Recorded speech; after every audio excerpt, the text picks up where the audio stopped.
Harry, Jason has to change. We're leaving. Just 5 more minutes and bring down a cold beer, will you? Harry, you've had 2 already. I can count, Sally. Just bring down the beer.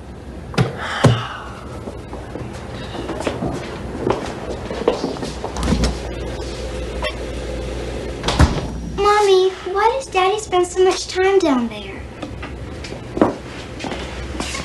I don't want you to worry about it, okay?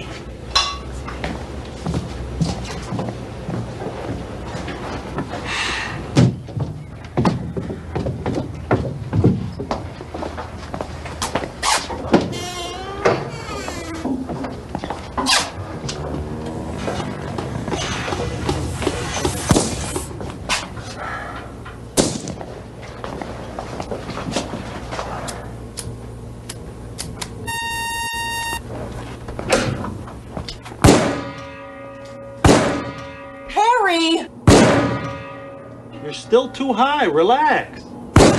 Jason has to leave! Better. Much better. My sister's expecting us before dinner, and it's a 2-hour drive.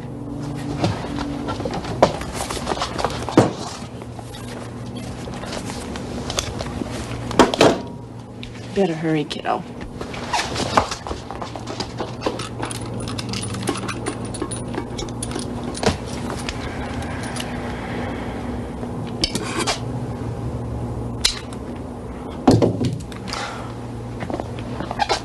Don't you think he's a little young, Harry? The earlier they start, the better. I want everybody in his family to learn how to protect himself. He's only 7 years old. All right, lay off, will you? I don't see why you have to drag him all the way to Kansas City every time your sister gets lonely. Jason loves to go. And what do you care? The way you hole up down there every weekend, you wouldn't know if we were upstairs or on the roof. I miss her, Harry. She's about the only person I can talk to anymore. Sal, you haven't told your sister about the shelter, have you? No, of course not. I know how you feel about that. You are never to tell anyone about the shelter. It's our family secret, just the 4 of us. Don't you ever forget that, Sal, not for a moment. Mom? Yes, Harry, I said I understood. Come on, kids, let's go.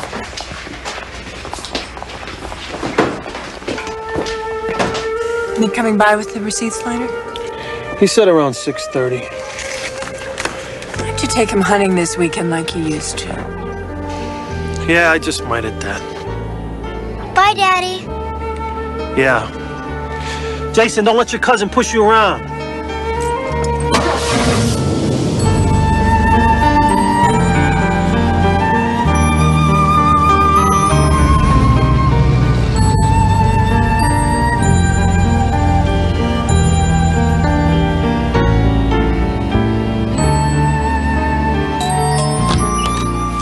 Sorry I'm late.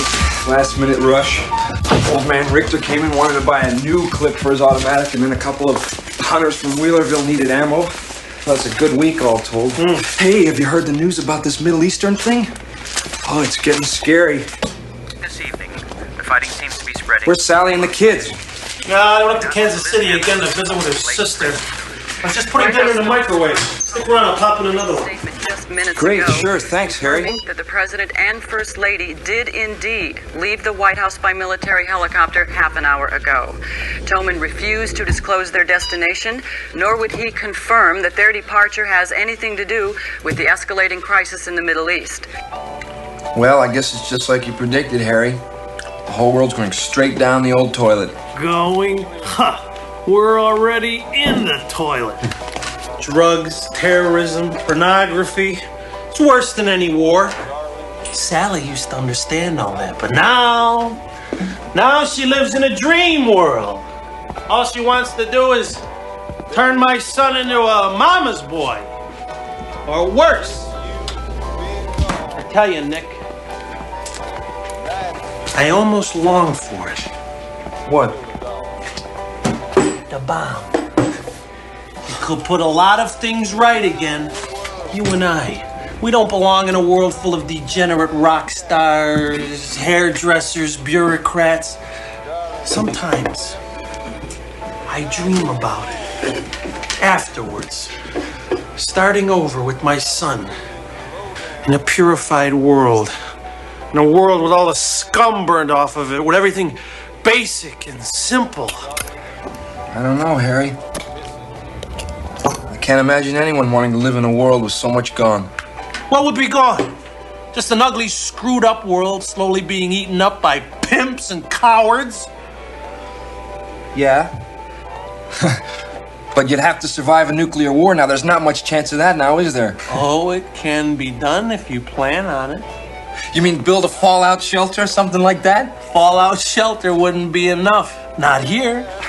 Dunston's only 4.5 miles from Wakefield Air Base, a prime target.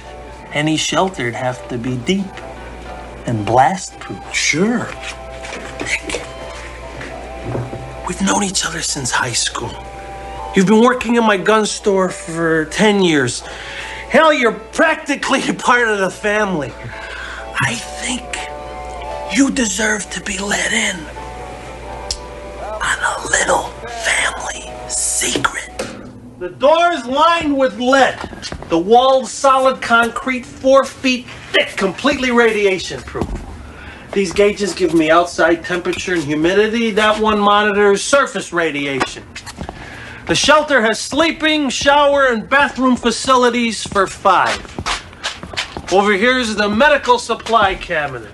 All the water's pumped in by an indoor well. Power generators with a 300-gallon fuel tank. Air filtration system. Draws air from the outside, but through 30 feet of gravel and charcoal. Harry, this is amazing. How did you do this and still keep it a secret? Remember when I had the pool put in? Oh, no. That was my cover! I hired people from out of state. While half of them tore up the backyard, I had the rest of them dig this out. I told them it was for a wine cellar. A wine cellar? You? They were illegals. What did they know?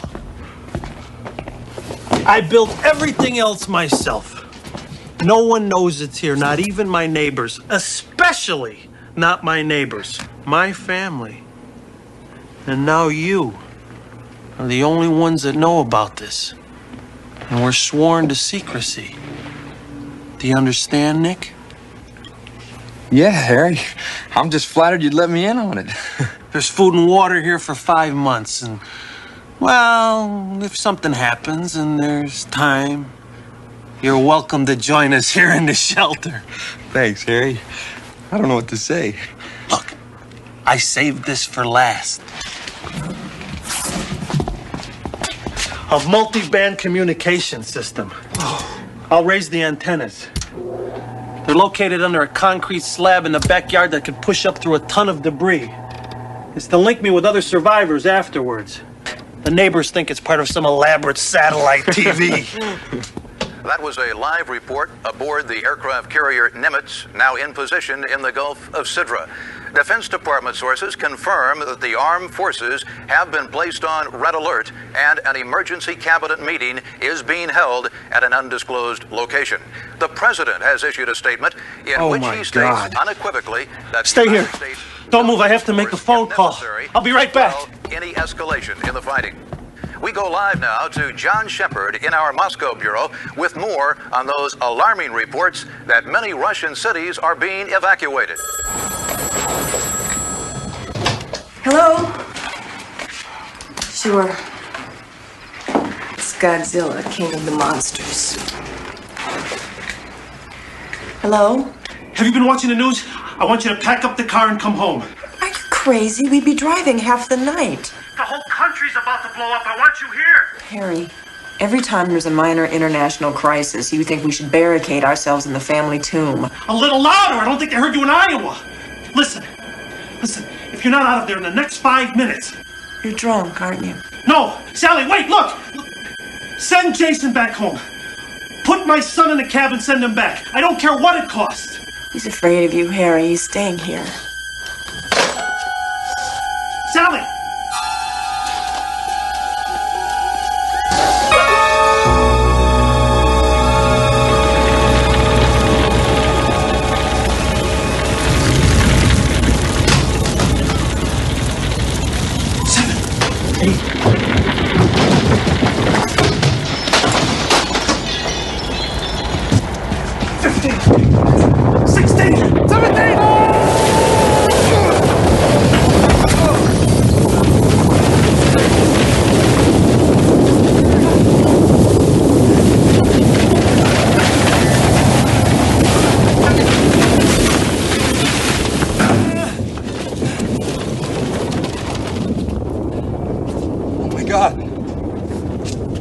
It's happened. This is it! This is it! The antennas, did you lower them? Well, no, Harry, I don't know how. Oh my God! Damn! That was our only connection with the outside! The shelter's completely radiation-proof. Even the radio waves. I gotta get home. My parents. Nick, you need me. Nick! I gotta get home. No! Nick! Stop! Listen! Listen, you're not going anywhere! It was a direct hit on the air base! Listen to me! We're gonna have to stay down here until the radiation levels drop! At least a month! Look! No! Look, Nick! No.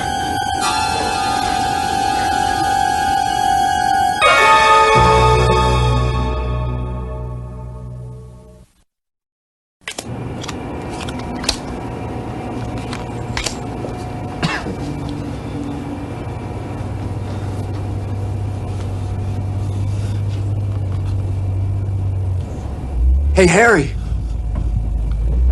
There's someone up there. Someone's coming to rescue us. Don't be ridiculous. Look at the radiation level outside. It's the walking dead up there. Survivors looking for food and water. You better pray that they don't find us. And I'm ready for them if they do.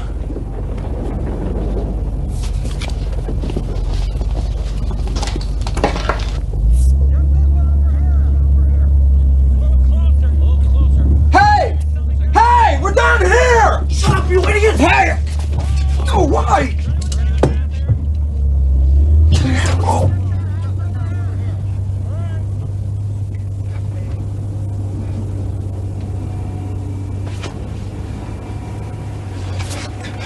What the heck did you do that for, Harry? They could have saved us. They could have been anybody. They were scavengers, not rescuers.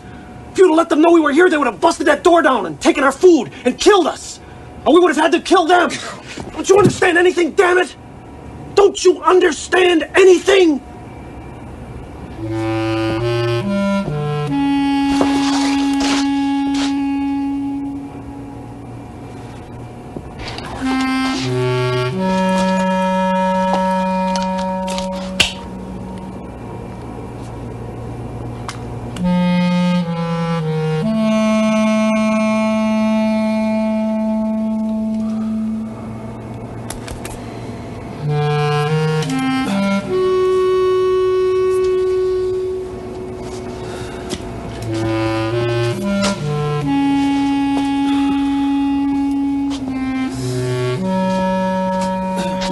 I thought you said the radiation would go down after a month or so, Harry. It's been 3 months and it still looks the same.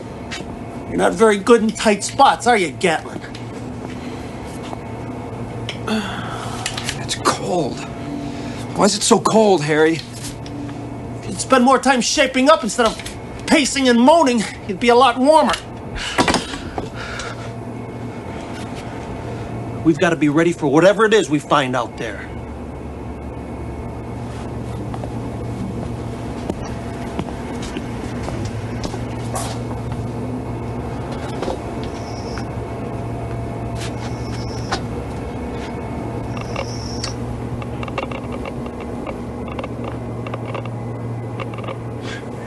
"10 months and the radiation is just as high. Man, they must have really cut loose up there. Kansas City, Topeka, LA, Paris, Moscow, all gone. No wonder we don't hear any more noises. Must be like trying to live in a microwave oven. Your parents, my son, all dead. In a war like this, they didn't have a chance." You know, Harry, deep down inside, I don't even think you give a damn. You love all this. Gatland, you haven't got the guts or will to survive. I'm sorry I didn't realize that before I asked you in. What the hell is the point of surviving in a dead world? A better world, you'll see. I doubt it. You come to hate everything eventually, Harry. I don't even know why I'm trying to stay alive. That's simple. You're afraid to die. You've always been afraid of everything. I should have known better. For years, I gave you work. I took you on hunting trips. I tried to make a man out of you. It's not possible. You're right. You're right. And now all I have to do is to find the guts to choose how I want to die. And who I want to die with. You're not doing anything. You're hysterical, Gatland. And I've had as much of your whining as I can take.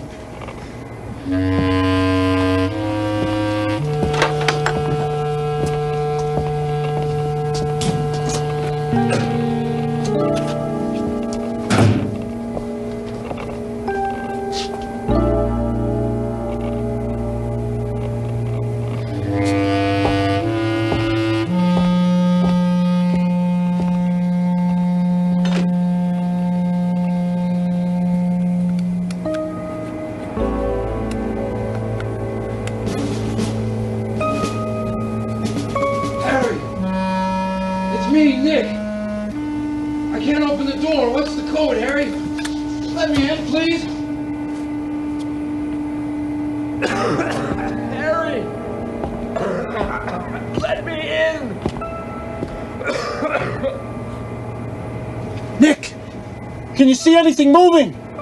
God, Harry, it's horrible. There's no daylight anymore. It's freezing. There's nothing but mountains of garbage. The whole town is gone. I've been crawling around for hours waiting for the sunlight, and it never comes. The air smells like burnt plastic. I feel sick, Harry. Let me in. I can't. You're contaminated. If I let you in, you'd only kill us both. I'm sorry, Nick. It was your decision. No! I didn't mean it, Harry! So help me God, please! If you let me in, I'll be fine! Please, Harry! Please let me in! Harry, let me in! Let me in! Let me in! Harry! Please! Let me in! Let me in! Harry!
rolling. It's been a year since the tragic accident at Wakefield Air Base. That horrifying day when one of our own nuclear cruise missiles detonated without warning in the bomb bay of a B-1 bomber as it was preparing to take off, instantly leveling the small town of Dunston, Kansas. The world will never forget the shock, destruction, the appalling loss of life. A shock that many now feel pulled the world back from the brink of war. When the decision was made to bulldoze the highly radioactive ruins into as compact an area as possible and seal them under this vast radiation-proof dome, no one could have foreseen how sacred a shrine it would become. For the Peace Dome, as many call it today, has become the world's most powerful and enduring monument to the utter folly of war. Each month, hundreds of thousands of visitors come from all across the country and from around the world to get a first-hand glimpse.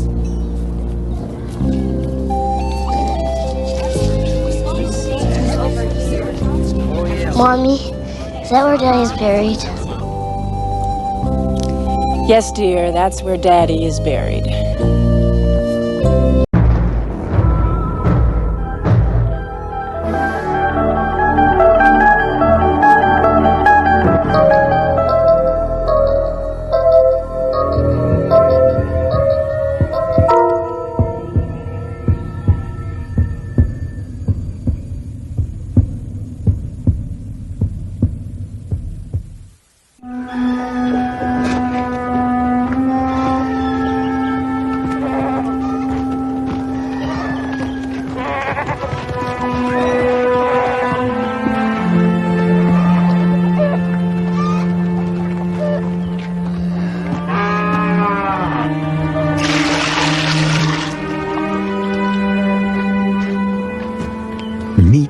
Smith, circa 1916, disciple of a young writer named Jack London.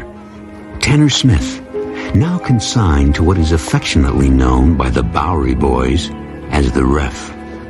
A grim sojourn into solitude, despair, pain, and sooner than he knows, a curious corner in the Twilight Zone.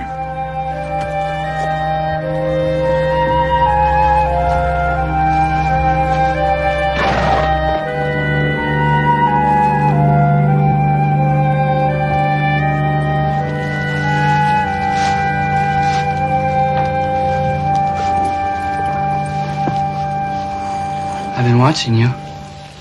I know. You gonna tell your father? Why would I do that?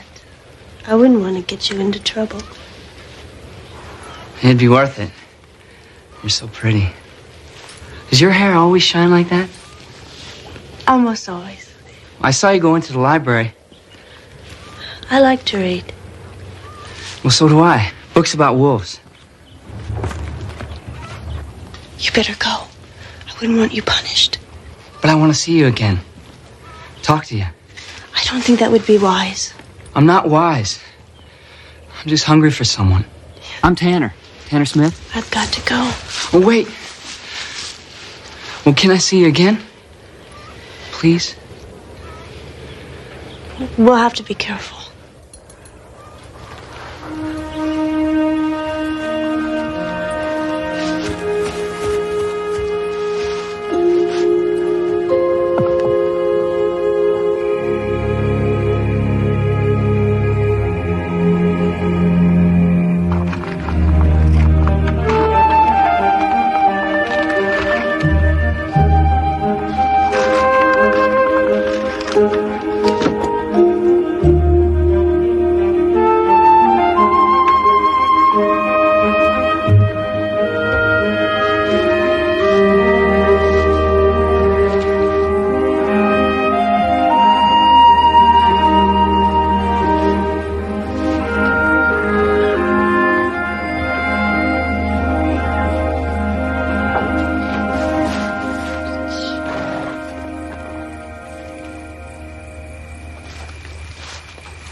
I dream about you. So you say. No, it's true. Pretty dreams. The trees are as high as the sky. Do you ever dream about me? Sometimes. What is it? The dreams frighten me. They're dark sometimes. Winds are blowing and I hear strange sounds. I wake up fearing I'll be calling your name and my father will hear.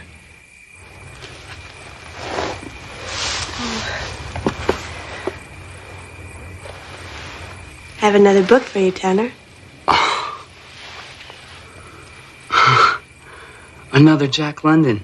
I know how you like stories about wolves. Oh, a wolf mates for life, Amy. Did you know that? For all his life, he'll never know another. I have something for you, too.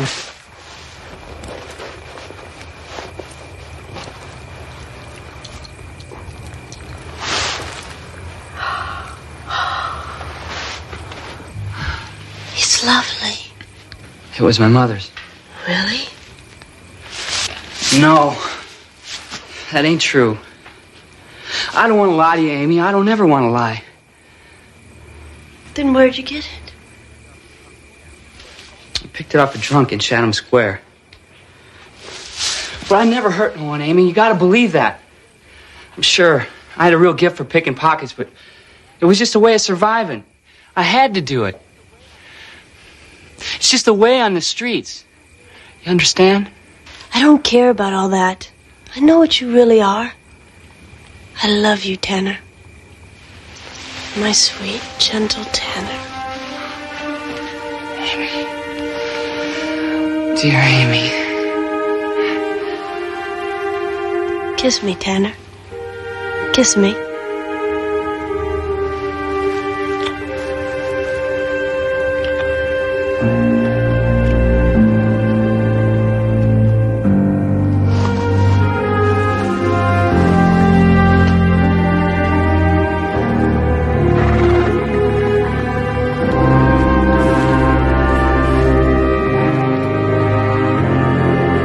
Thus saith the Lord, I will deal with thee even as thou hast done.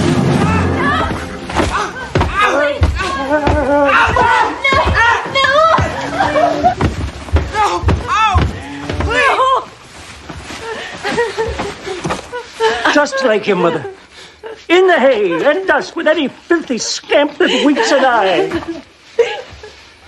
A wolf steals a lamb from the flock, eh?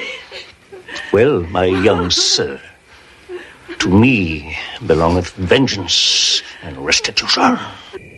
I have warned you time and time again to stay away from the scum in this place. They are animals, beasts, to be caged away from the decent people of this world. I have taught you the scriptures, girl. I have prayed that you'd live by them. And I will not have my flesh betray their righteousness. I hate you. And if you should choose to disobey me again and crawl to him in the night, I'll know it. And I will see to it that he's found dead in some dark hallway. No!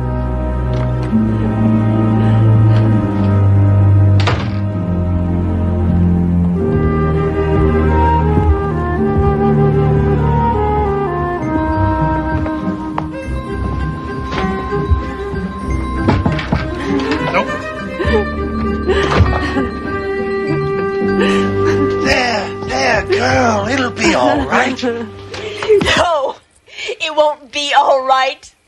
You'll kill Tanner if I ever see him again. I know him. He'll do it. Well, now, Amy, you know the hooky ain't gonna let that happen. You're nothing but a broken down old bum. What could you do? I just want to die. That's what I want. To be dead. No, Amy, dying ain't the answer. Not for you, not for Tanner. Because you're young, and you're in love, and you must never give up hope. I'm sorry for what I said. I didn't mean it, Hokey.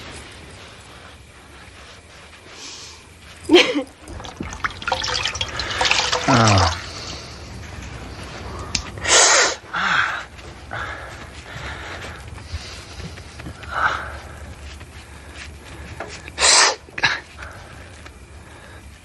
Amy, have you seen her? Her father didn't hurt her, did he? Not her spirit, boy. She's a bright arrow. She has the power to soar above her father's deviltry. Oh. You know where she might be? She spends her evenings in the library, poring over the books like she's searching for something. I gotta see her. No, Tanner, you can't. Her father told her he'd have you done in if she saw you again. I don't care. No, Tanner, you mustn't. I gotta see her. Oh, Tanner, no.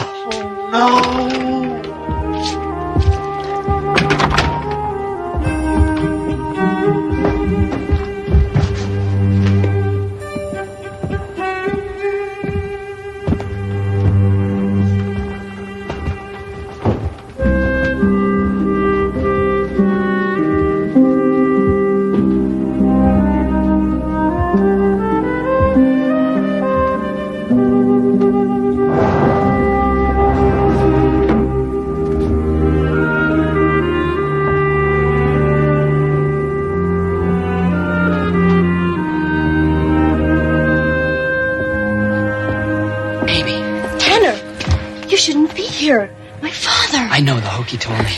But I had to see you. I had to. I've missed you so much. Amy, we've got to find a way out of here. I've thought of everything. There just isn't any way. Except... Except what? Come with me. It's probably the oldest book in the world. But what is it? What's it got to do with us getting out of here? Just listen to me, Tanner. I'm listening, but I don't get it. But I just don't understand, Amy. You believe in the human soul, don't you? Well, I guess I do. Tanner, this book is all about releasing the soul to renew its existence into another time and place. Look, you see these lines? Yes, I see them, but what does it have to do with us? I don't know if it's really true. But the book says by concentrating on the lines, you'll soon be able to see a door. And if you persevere, you'll be able to open that door and pass right through it. Pass right through it? But to where, Amy? Where? A better world, Tanner. A free world.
like you or someone was calling me, and then the gate was open. Tanner, there's no time. My father will know that we're meeting.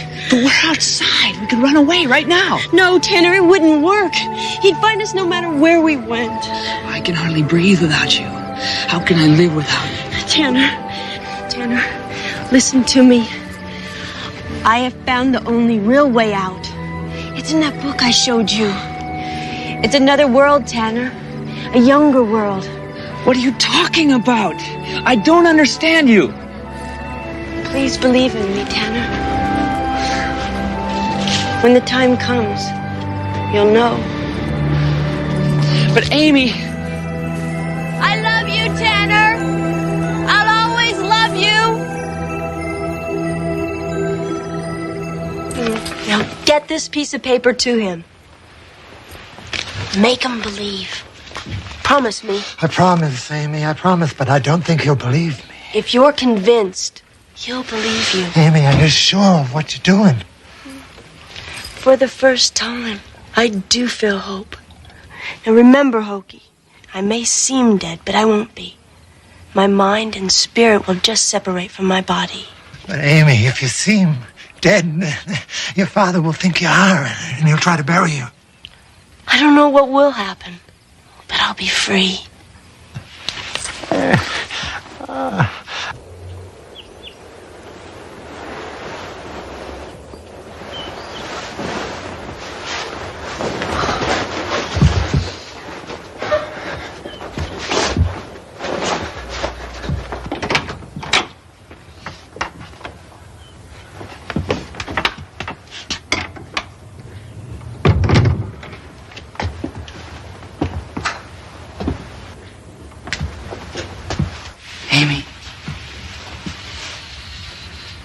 Amy, wake up.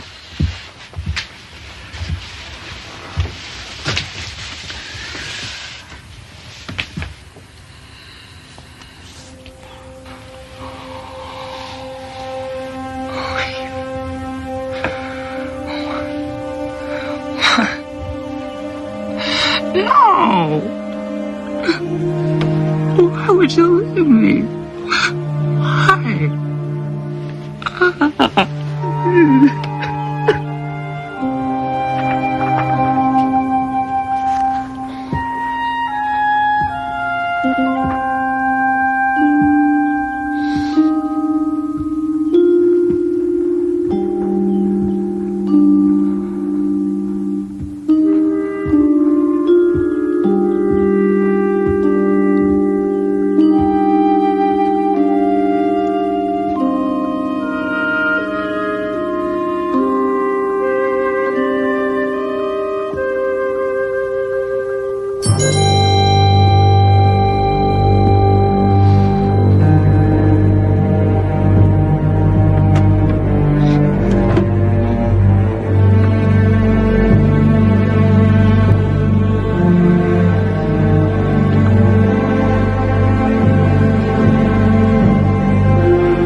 She killed herself because of you!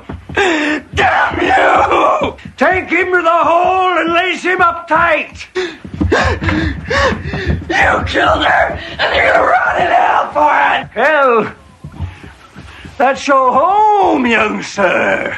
A true disciple of your master you are. Amy!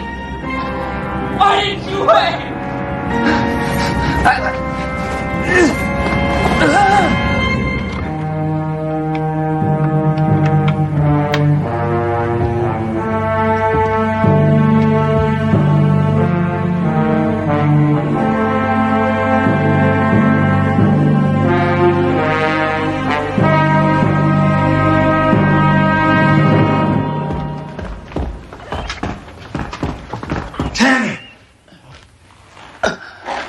Hokey?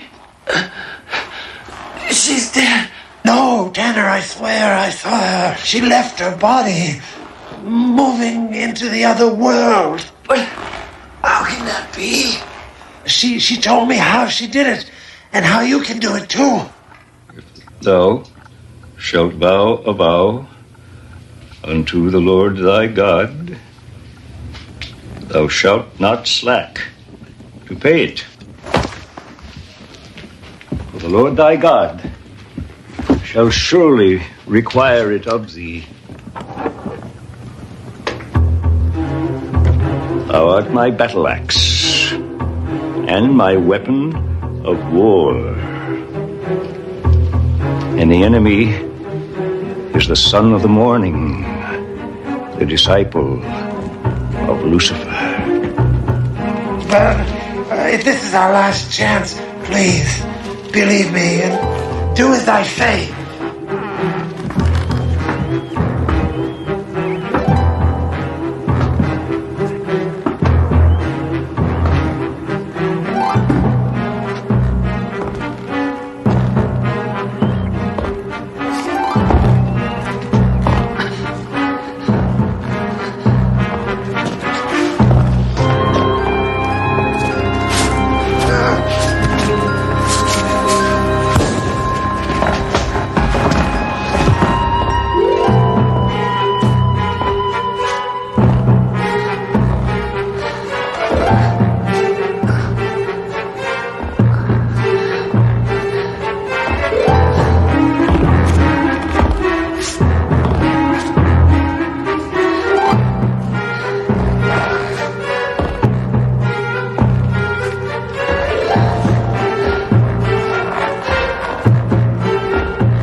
They're together, running free, in a place where no one can hurt them again.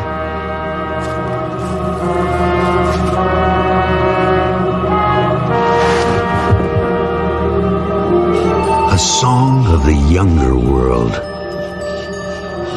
A tale told on wintry nights when the moon is full, of living with wolves and learning to howl.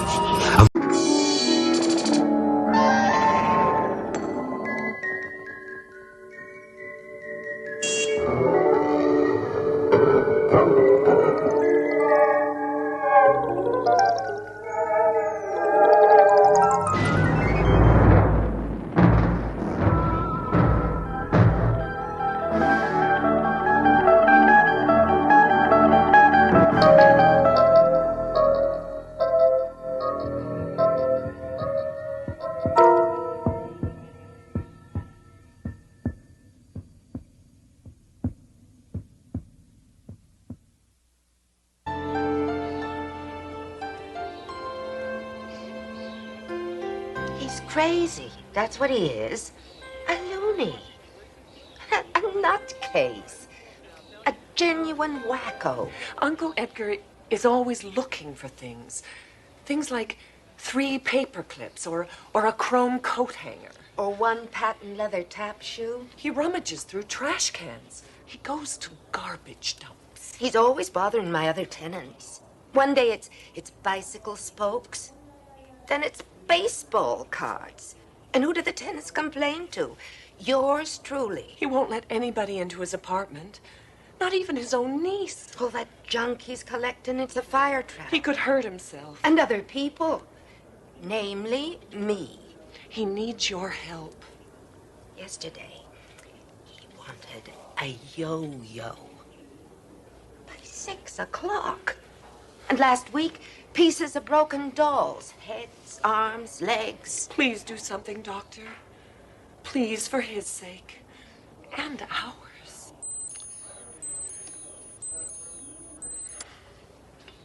Of course.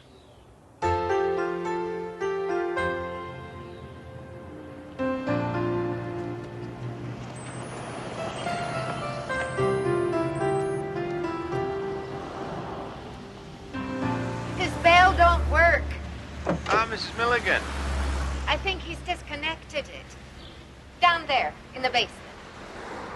Oh, thank you.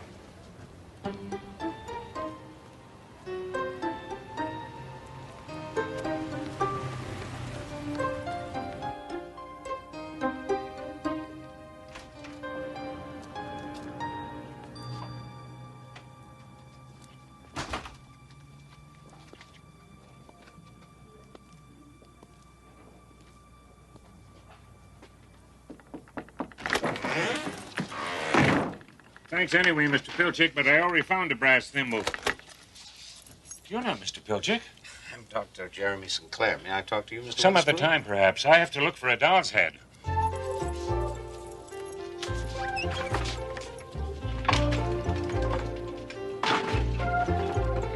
One old man in a private world of irrational urgencies. For Dr. Jeremy St. Clair, an all too common sight.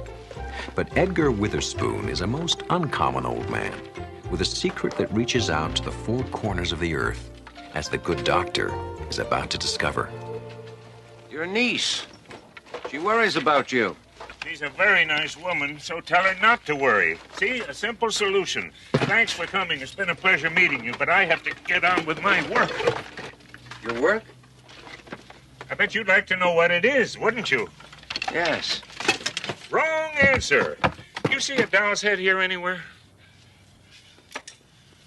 You mean like that? Ah, too big. Also brunette. I need blonde. And I need it in 5 minutes. And, what for? You want Santa Barbara to fall into the ocean? Then stand aside, sir. Stand aside.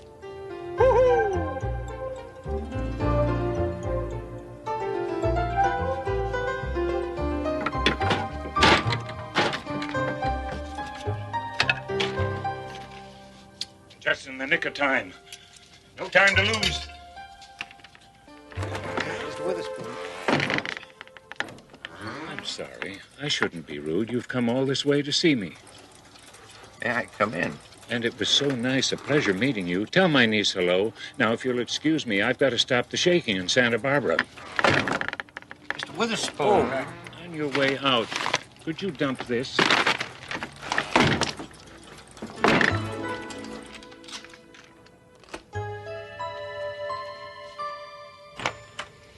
Good afternoon, Doctor. Did you see Uncle Edgar? Yes, this morning. Well? I wouldn't exactly call it a long conversation. But long enough to realize that he's... Oh, absolutely. On the other hand, Mr. Witherspoon appears happy and quite harmless. Harmless? He pesters strangers on the street. He runs after garbage trucks. That is far from harmless. Somebody saw him take a baby's bottle out of its carriage. I'm afraid he'll get arrested next time. Doctor, I will sign anything. Cooperate in any way I... All right, maybe I'll have another chat with him, and a longer one, and see if I... A small earthquake tremor was felt shortly before noon today. The force was enough to rattle dishes and a few nerves, but no injuries Did you hear were that? reported. What? There was something about it. Sorry, it was nothing. I don't know what I was thinking. I'll call you as soon as I can. Thank you very much.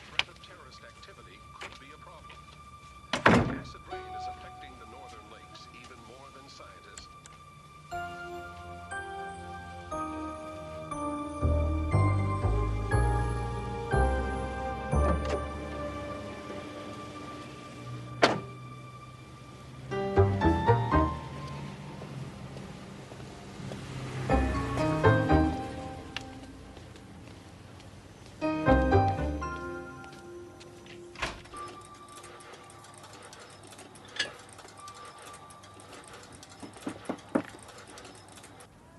Witherspoon? Go away, I'm not home. It's Dr. Sinclair. I was here last week, you remember? Sorry, I wasn't home last week either. Mr. Witherspoon, I could legally force you to open this door to me. Is that what you want?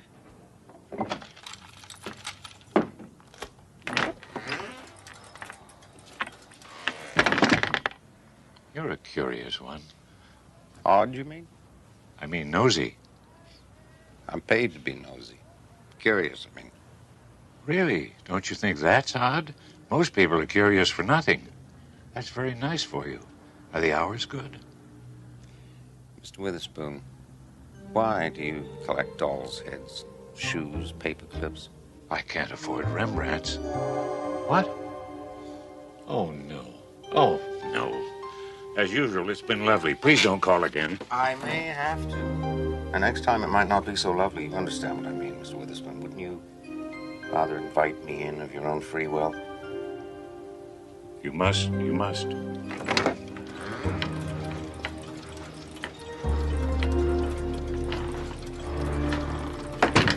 Be very, very careful where you walk.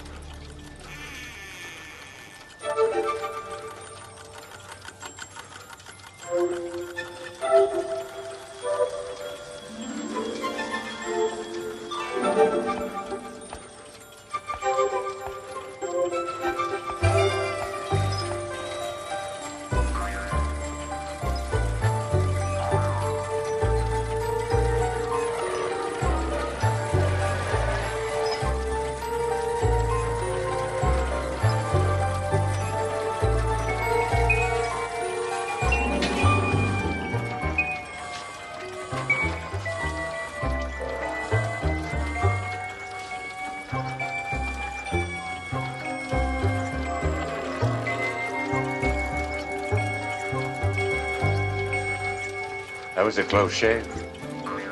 This is very, interesting, Mr. Witherspoon. What is it? This? This is the only thing that keeps the world from going poof.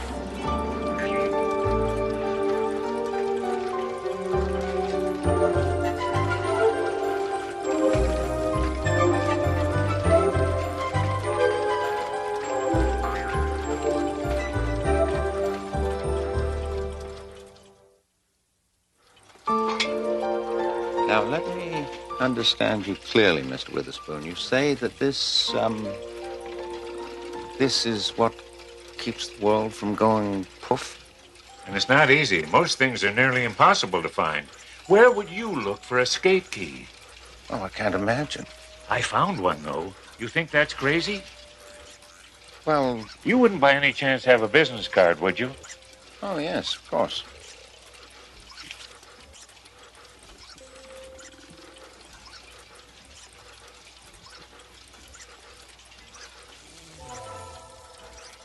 That was an easy one. Well, I won't take up any more of your time. I've seen more than enough. I used to be an engineer. Earned lots of money. Then I retired.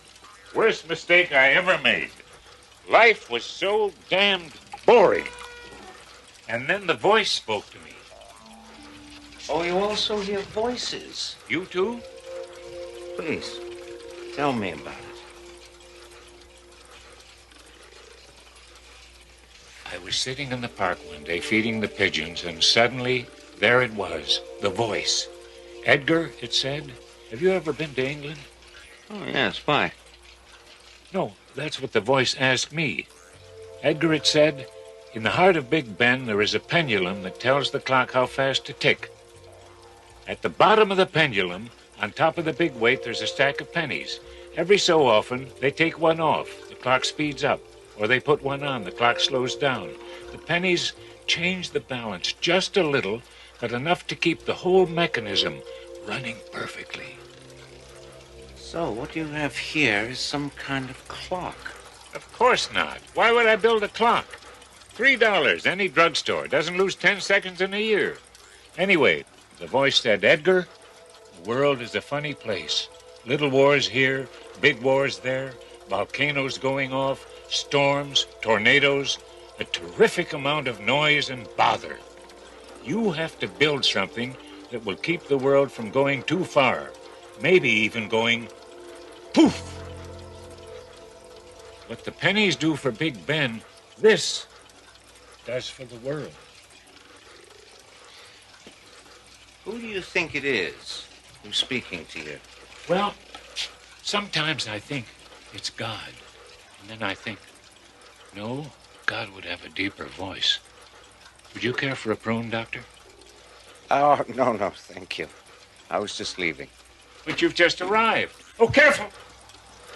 I have no idea how the thing works. All I know is that the voice tells me what it needs, and I get it. Goodbye, Mr. Witherspoon. You keep up the good work. We could call it a sculpture. Would that make my niece happy? What? Oh, no.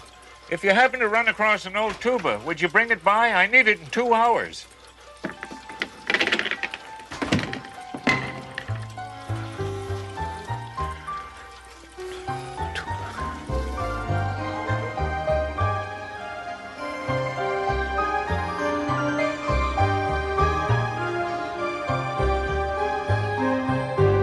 Cynthia, don't do this to me. Uncle Edgar, please. It's just for 3 days while they observe you. It's too long. It has to be maintained, kept in balance.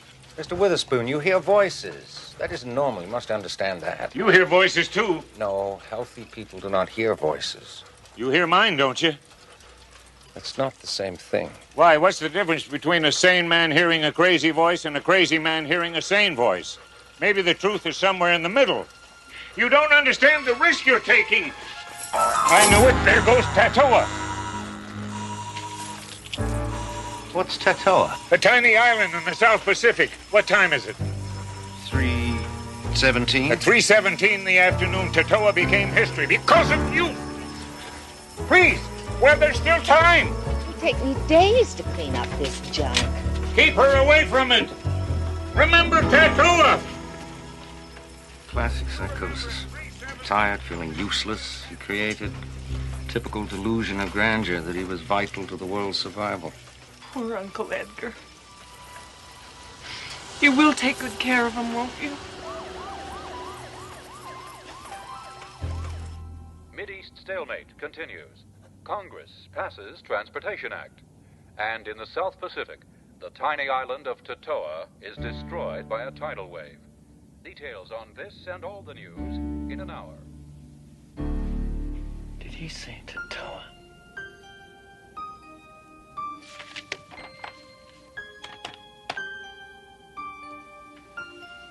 Yes, the number for the Chronicle, please. Thank you.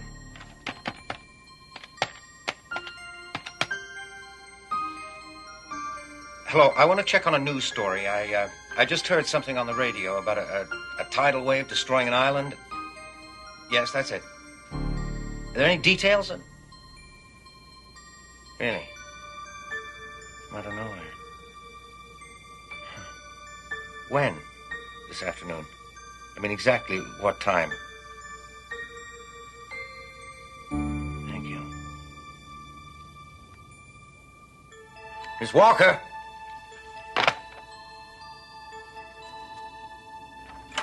Yes, Doctor. Tatoa was destroyed at 3:17 this afternoon. Is that bad? Last week, Santa Barbara was hit by an earthquake. I'm not taking any chances. Oh, my God. The landlady. She'll destroy it. Santa Barbara? Get Mr. Witherspoon released immediately. Drive him home. You personally, as fast as you can.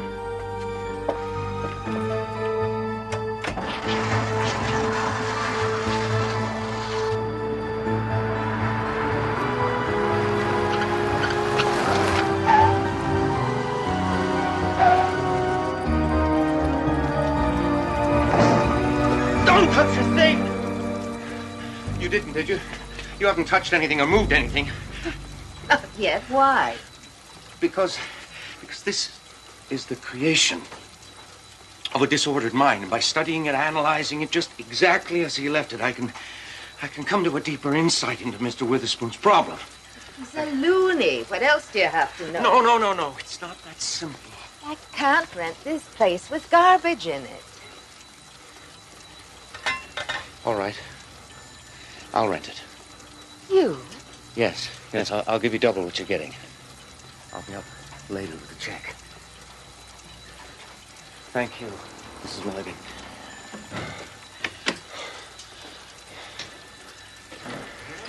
He's escaped. Excuse me. Hello. Mr. Witherspoon! Mr. Witherspoon!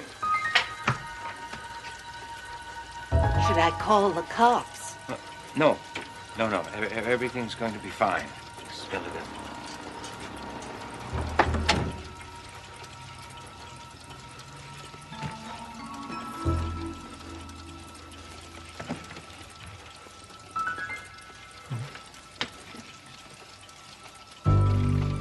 You got a handkerchief? Oh, yes. Yes, right away.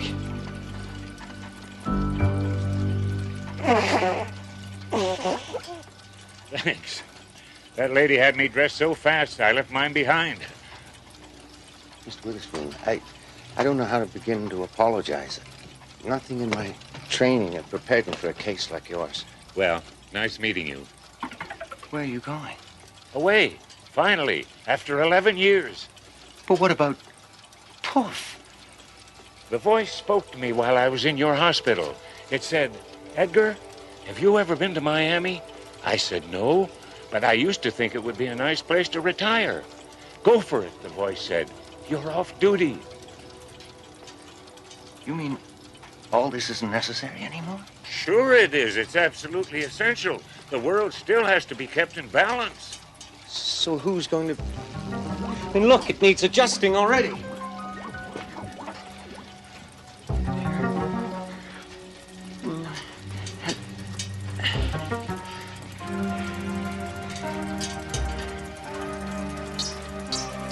There, that's it. Now, if I can just get a ping pong ball in there by 7:13,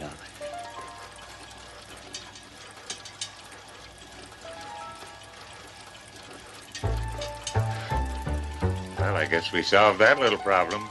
I'd get cracking if I was you. Impossible. I refuse.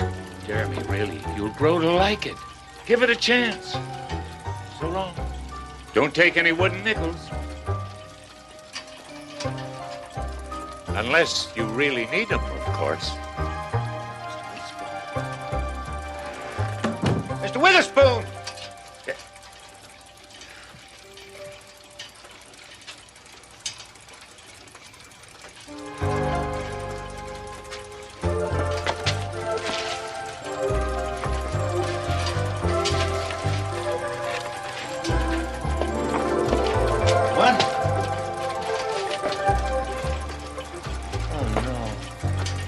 No, a tambourine. You gotta help me. I have to find a tambourine right away. Right away, please.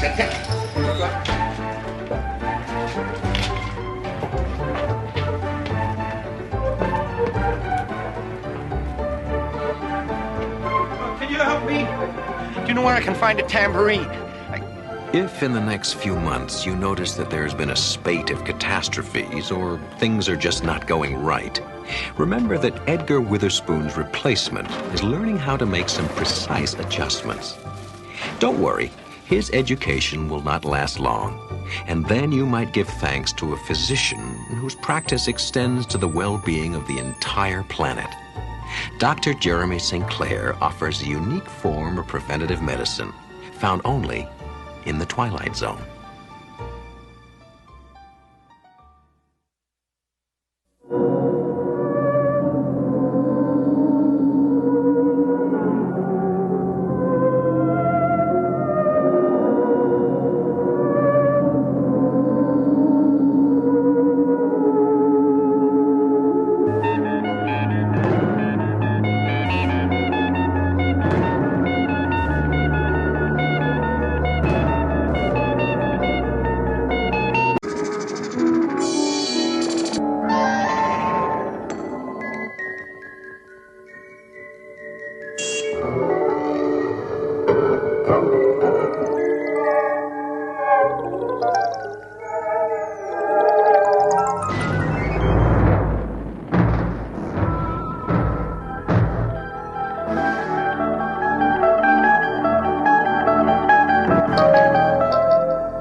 portrait of a man having a bad dream. His name, Roger Simpson Leeds.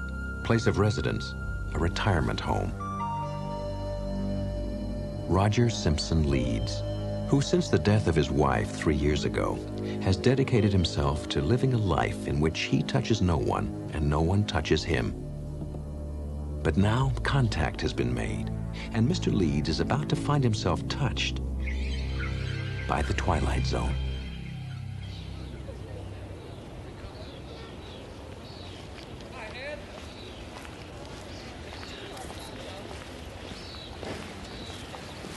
Hey, great day, huh?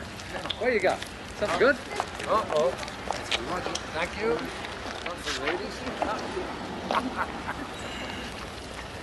So, how's with that son of yours and the kids? All right, I suppose. Suppose? I thought they were supposed to be coming out to visit this weekend. I told them just to... Well, you know how it is. I can't have a bunch of kids running all over the place. No, of course not. With the photographers, mad social whirl, estate dinners, well, it just doesn't leave time for anything else. I'm sure they understand. You're an evil man, Frank. Did I ever tell you that? Oh, yeah, frequently. But then I'm not the one with the nightmares. Hey, one of the nurses told me that they heard you again last night. That's 3 times this week, Roger. Oh, we're meeting in the rec room for poker at 7. No. And by the way, I hear you're getting a new neighbor. Somebody's finally taken that room next door to yours. Just so he doesn't snore. Who said it was a he?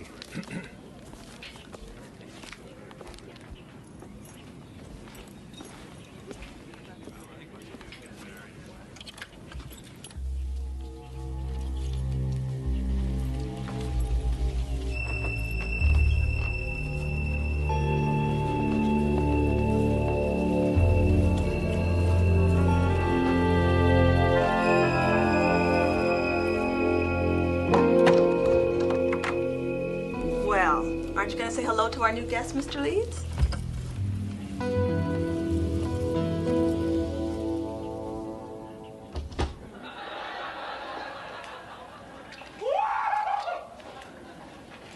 Who turned on the water? Oh, hi, Linda. The dishes will be done in a minute. Okay, right. Come on, Mike. I mean, lots of marriages are warm, honest, caring, and some are conceived in hell. Hi, Bob. Hey, Roger, these guys cheat. We cheat? Good for you. It takes a big man to admit a thing like that. So, how about it, Roger? You want to sit in on a hand or two? Told you. Who asked you? Frank. Frank. Yeah? Who's that? Give me 2. Her name is Laurel Kincaid. Word is she hasn't talked to anybody in 10 years. Not since her husband died. Steady. And she went, away. You look in her eyes, all you see is a reflection. Nothing goes in.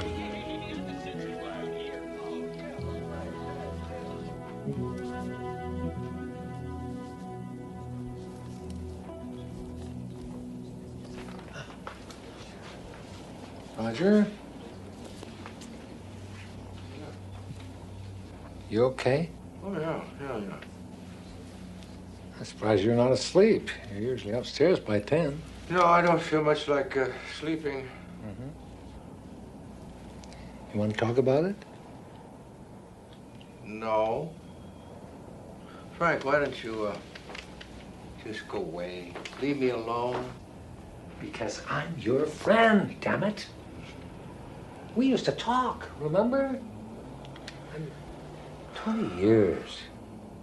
That ought to count for something, Roger.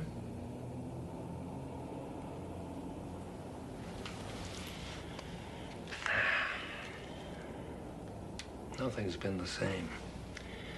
Not since... Roger, it's been 3 years. Rachel was Frank, it was yesterday. I've just been sitting here thinking of some of the silly things that we can never straighten out. Jams and jellies. Hmm? I'd say, pass the jam, please. And she'd say, here's the jelly.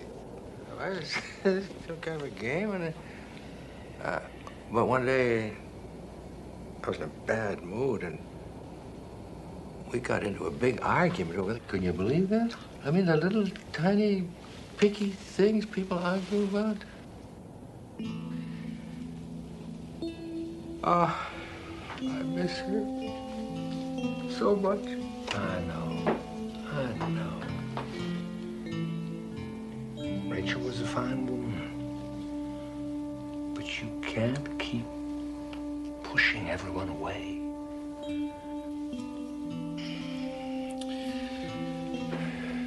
I never knew I needed her so much until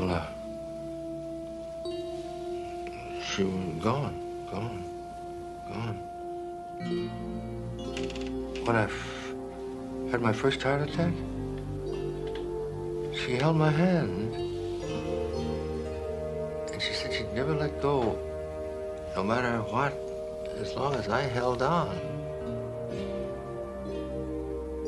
She believed in me. I would look in those eyes. There was nothing there but love. I felt I could do anything because she believed in me. I wonder what she'd think about me now. What? What's happening now? Come on, Roger. Talk to me, Roger. Talk to me. No, you'd think I was going crazy. I'm half convinced. Well, my old father, he never said much of anything that was useful, but he did tell me two things. One, that love never dies. And two, that we're never given anything that we can't handle. Truly, truly. Frank, please. Don't worry. I'm okay. You know I don't like it when you make a fuss like that, Frank. All right. But if you change your mind, if you need me, you certainly know where to find me. Well, that's about the most we've talked in almost a year. We ought to do it more often. Good night, Frank. Good night, Roger.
Hi, good morning. Hey, Roger, you been outside yet? It's glorious. After breakfast, we'd go for a walk, huh? Talk a little, maybe? That'd be nice. And maybe get a little sun. You look awfully pale these days. You could use some sun. Hey, what happened to your hand? Nothing. Oh, no, nothing I can't see. This I can see. Therefore, that is something. I've been reading Socrates again. You can tell, can't you? Frank, Jesus! Can't you ever shut up?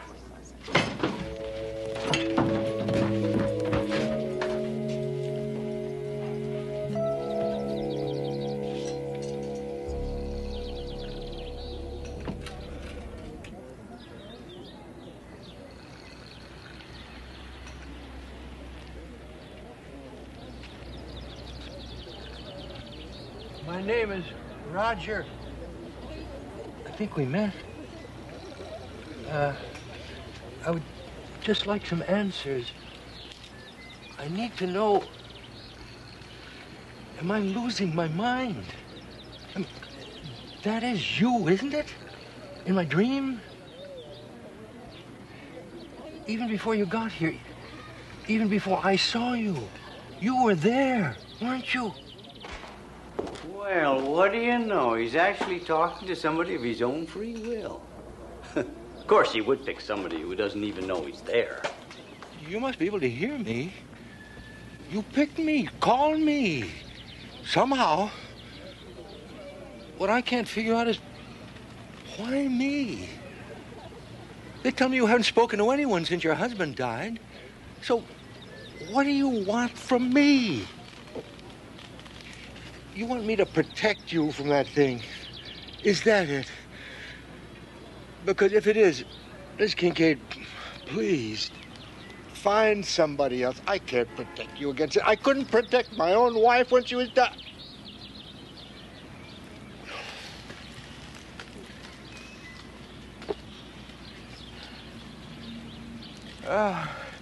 She was such a wonderful woman. She was very, very kind. You'd love her. And on Sunday, the kid... I couldn't. You know, toward the end, we were in the hospital, and she could barely see, and oh God, she was in such pain. And she kept calling me, please, please. I was right there, but she couldn't see me. And she kept pleading, please help me, the pain, stop the pain. And she called my name over and over again, and I couldn't do anything. I held her hand, and I wouldn't let go. I felt her hand tighten on mine. That was all. I still don't know if she knew I was there. Mrs. Kincaid, that thing behind the door, whatever it is, it's going to come through pretty soon, isn't it? Maybe tonight. Well, I don't know what's behind your door. I don't know what you're afraid of, but there's nothing I can do to help you. I just want everybody to leave me alone. Get out of my head. Leave me alone.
sorry. Please.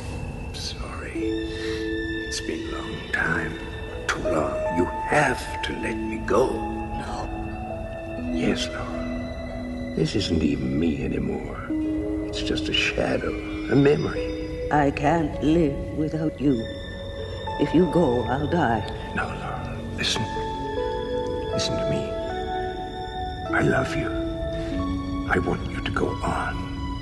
I need you to go on. For me, so that my life will have meant something. For me and the kids. For what we had. 40 beautiful years. You are always so strong. You are always there for me. Now I want you to be strong for me one last time. It's all right. It's going to be all right. But I need you to let me go. Live, Laura. Please.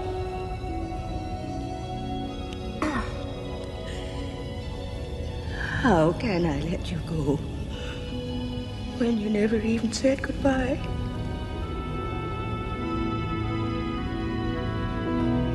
Goodbye, Laura. My true, my greatest love.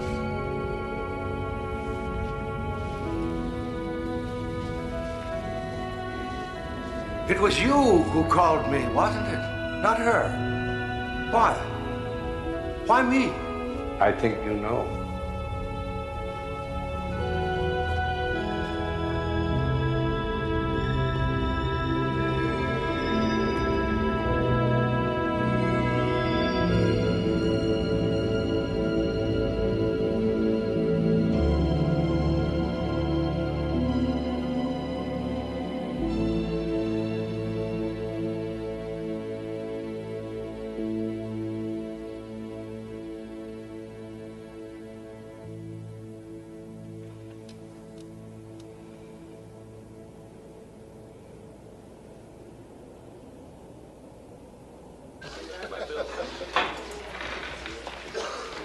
Frank! Hey, look at you. Where's Laurel? Oh, she's out back someplace. We're having a poker game tonight, 7 o'clock. I'll hold a place for you.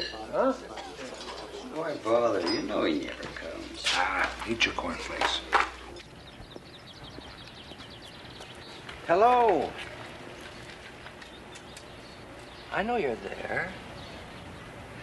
And I know you hear me. And I can wait. I can wait just as long as I have to. You've burned your hand. Yes. On a candle. Yes? I'm sorry. Last call for breakfast. Would you like something to eat? Breakfast was very nice, I think. We have bacon, eggs, toast and marmalade.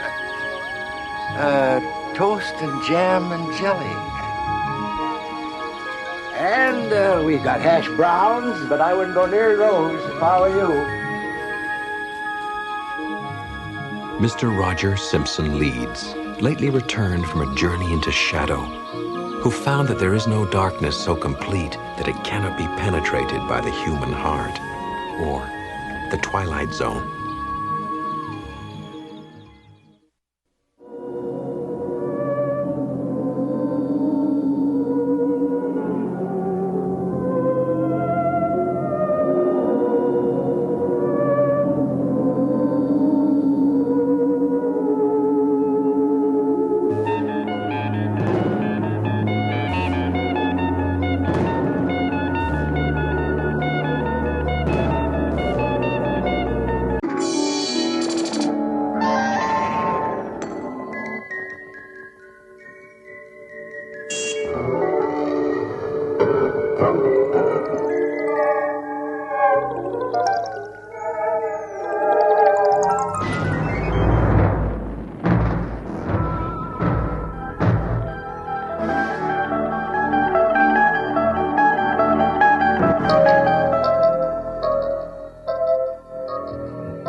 Your attention is drawn to the residence of the Brockman clan, an ancient mansion, its paneled walls polished by darkness, a lightless, soundless place upon which a greater darkness has fallen. The object of the Death Watch, Selina Brockman, grand dame of the menagerie, who lies in her bed in an inch-by-inch battle with death, trying somehow to reach a compromise instead of a capitulation.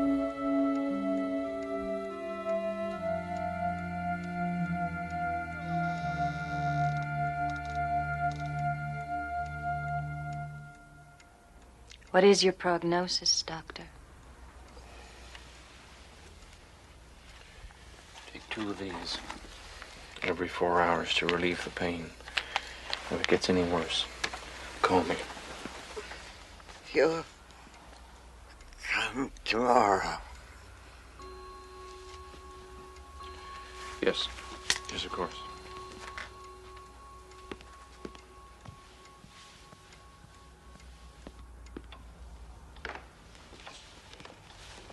You didn't answer my question. How is dear Aunt Selina? She's dying, Miss Brockman. She's been dying for some time. The only difference now is that death begins to have clearly defined lines, and you discover that it knows your name. Is that the answer you were looking for? Just concerned, Doctor. I was thinking tomorrow after your visit, maybe we could go out for a drink. Does this mean you won't be coming by tomorrow? In case your aunt didn't tell you, I inherited this family from my father, who got it from his, and that carries a certain obligation. A word you may not be familiar with. So, yes, I'll be here tomorrow. Only question is whether Selina will still be with us.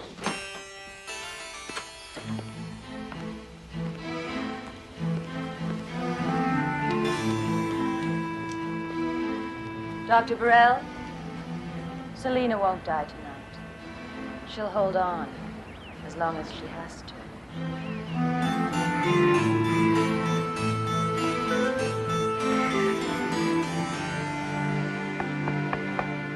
Come in. Your coach awaits, madame. Okay, let me just do one last check. Are you sure about all this? It's a long way to go on the basis of a telephone conversation. She's my aunt. They say she needs me. But you never even met her. No, but I've heard about her. My dad used to talk about her in this sort of whispery tone of voice that he usually saved for anything that was unusual or exotic or just plain different. She sounds weird. She's dying. Any talk of an inheritance? Susan! Well? Some, depending on my going down there and helping out. But I'm really just more curious than anything else. Okay, that's it. Last chance. Suze, I spent my whole life within walking distance of this place. I think I'm entitled to a little adventure, don't you? Okay.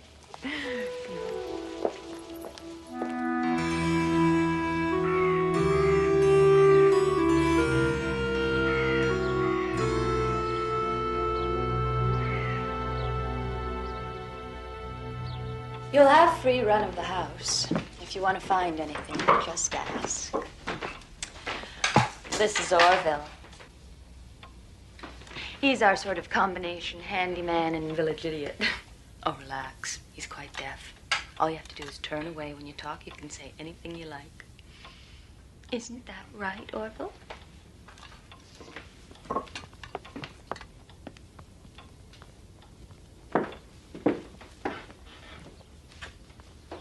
Who's that?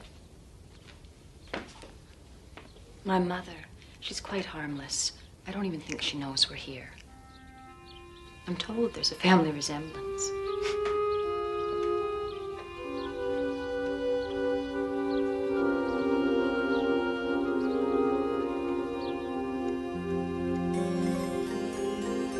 You'll just have a minute.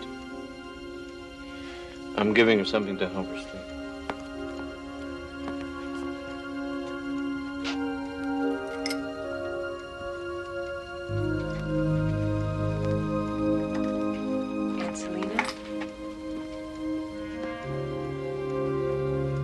Deborah.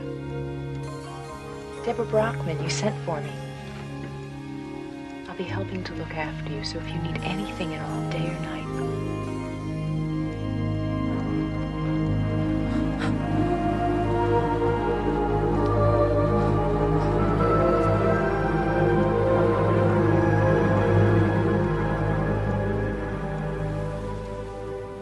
I don't think she realized how hard she was squeezing.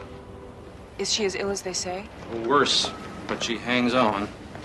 She's a strong woman. Well, I'm not sure I would call it strength. It's more like a desperate clutching for life. It's as if she's waiting for something. I'm sorry. I didn't mean to be so morbid. Oh, that's all right. This place will do it to anyone. Well, for what it's worth, good luck. I hope you won't need it. See you tomorrow.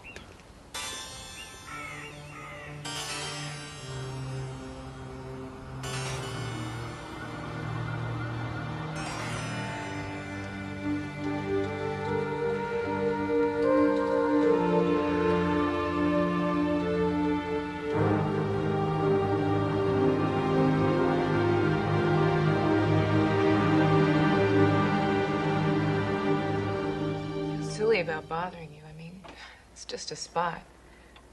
Still. I didn't want to mention it in front of Aunt Selina. No, that's good. You can't be too careful. Though in this case, it's curious but harmless. It's a liver spot. A liver spot? Well, it's uncommon in someone as young as you, but it's completely benign. You probably got it from too much sun. How could it appear so suddenly? Probably the skin's been darkening by degrees for some time and only now become noticeable. Since there's only one of them, good bleaching cream 2 or 3 times a day will do it. And stop hanging out on the beach. Doctor?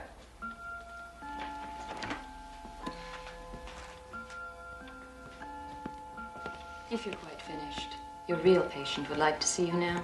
Yes, well, if her condition has progressed as I expect, I'm surprised she can still see anyone.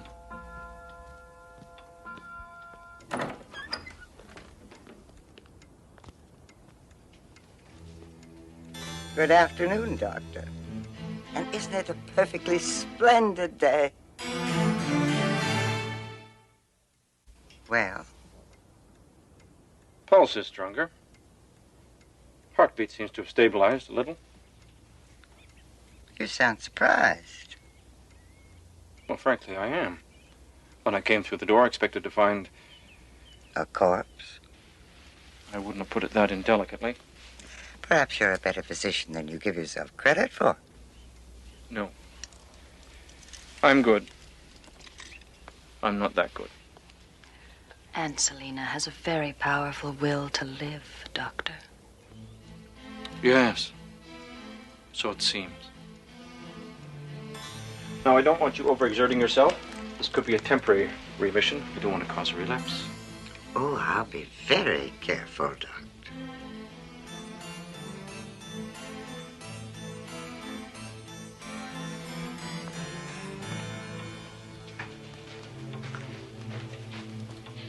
Well, thanks, Harvey.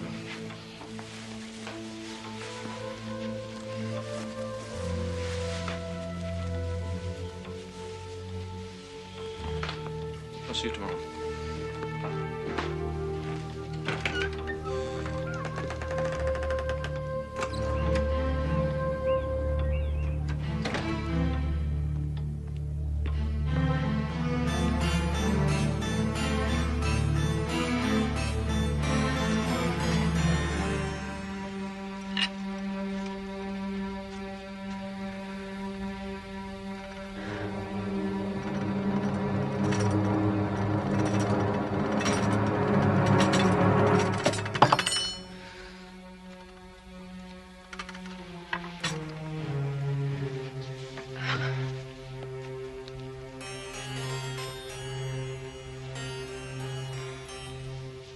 Are you feeling all right, Debbie? Oh, I think so. Just a little tired, that's all. Probably need something to eat. Why don't you go lie down? I'll bring you something in a little while. Thank you. I think I will do that.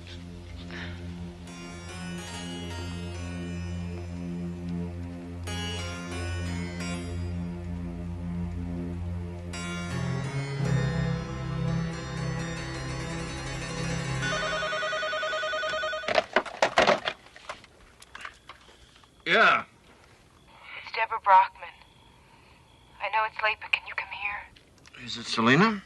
No, it's me. Please hurry.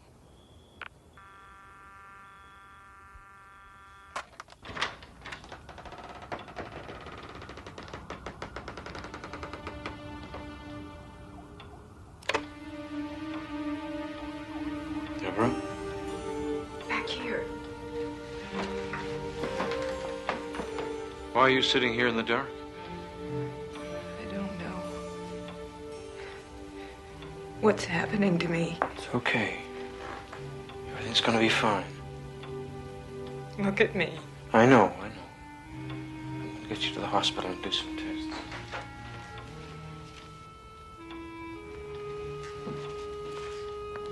Come on, Jack. There must be something you can do. What?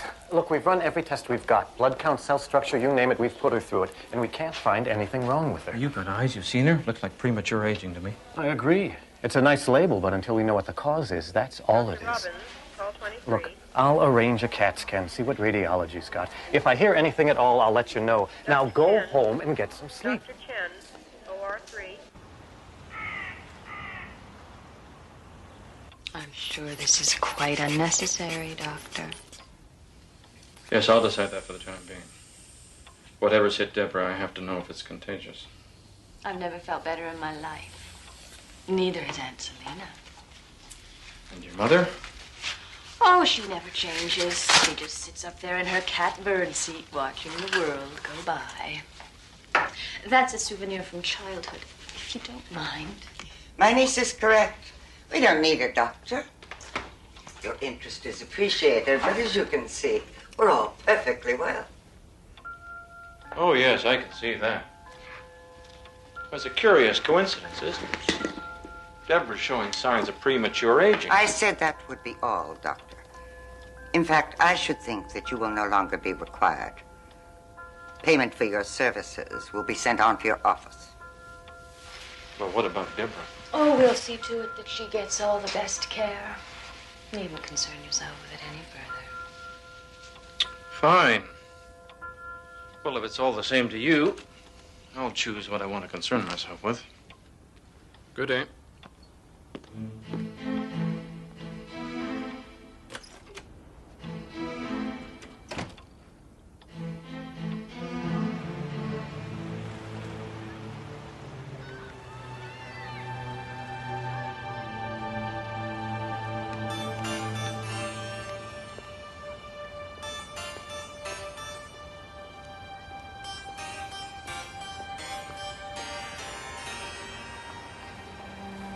What is it? Diary? The Brockmans?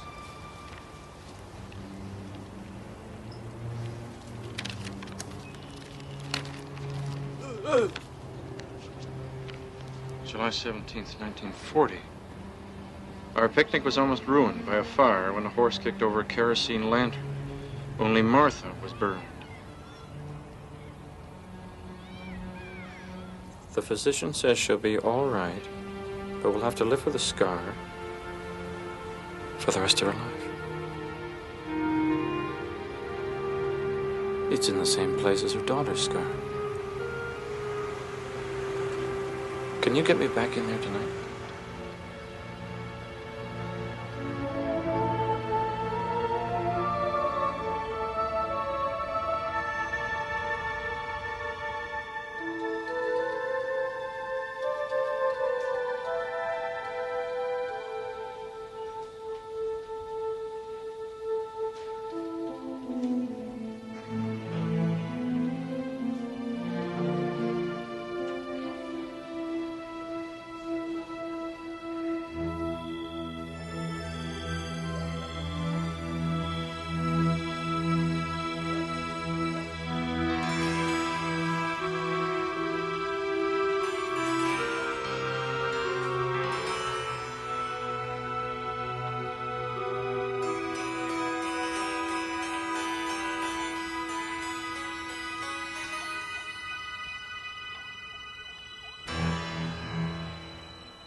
Martha Brockman.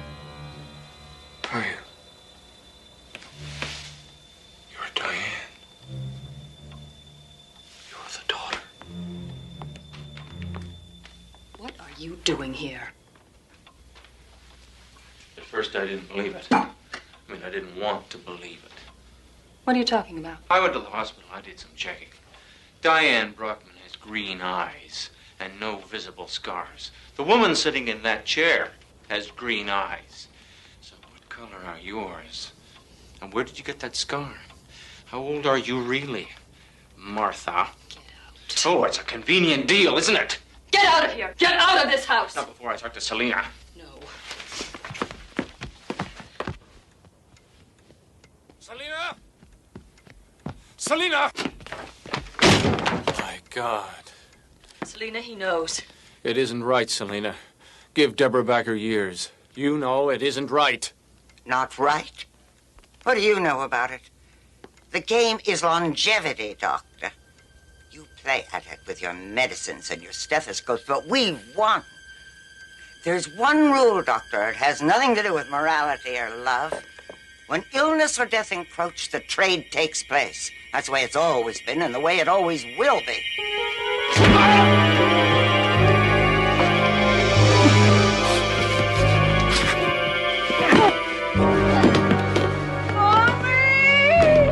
No. Get away. Get away from me! Mommy!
Orville, rest his soul. Selena, Martha. Well, maybe she'll finally find some peace. Just one missing. Missing? One of the neighbors said he saw a woman break through a window. Her clothes were on fire. When we got there, she was gone. Hard to figure. That's Diane. Deborah, thank God you're all right. What's happening? Where to begin? I'm not sure that I, thanks, understand it myself. Did anyone survive? I don't know. We're not sure about Diane. Dr. Chen, OR 3. What do you think? She's old, indigent, with massive burns over most of her body and face. I wouldn't hold out too much hope. Best we can do is try to make her last hours as comfortable as possible. Did you notice, though, her left arm seems to be healing quite fast? For all the good it'll do. It's the strangest thing. I mean, it doesn't hurt or anything, but just look at it. I swear I didn't burn myself, but there it is. I've been wondering if it's psychosomatic. Maybe I've been working on the burn ward too long. Dr. Robbins, call 23. Jane Doe, age unknown. Sole survivor of a terrible fire, soon to undergo a miraculous recovery. A living warning to those who fail to perceive the distinction that there is a difference between the fear of death and the love of life, especially in the Twilight Zone.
Miss Simonson.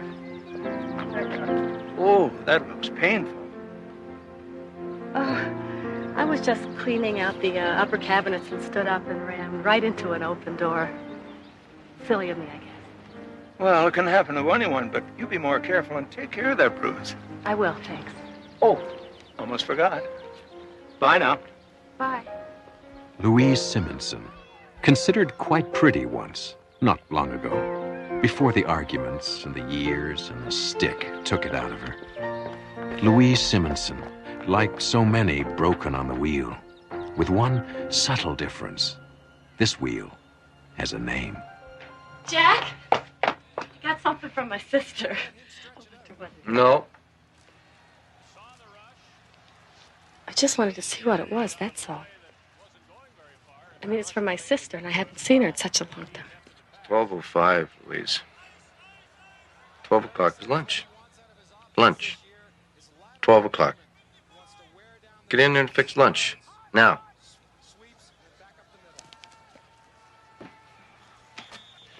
Any decent mail? No, Jack, just some more bills. Phone, electric company. I thought you paid all the bills. What? You're saying I'm not doing my job? You're saying I'm not a good husband? That I don't take care of you the way you'd like?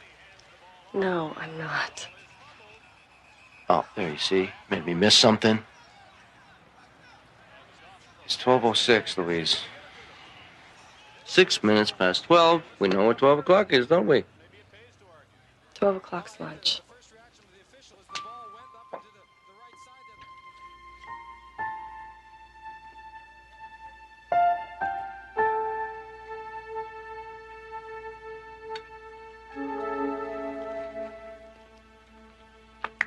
What are you looking at? I was just wondering if I could open the package now. It might be perishable or something. Well, you know my sister, how she likes to send cookies and things. Can I open the package now?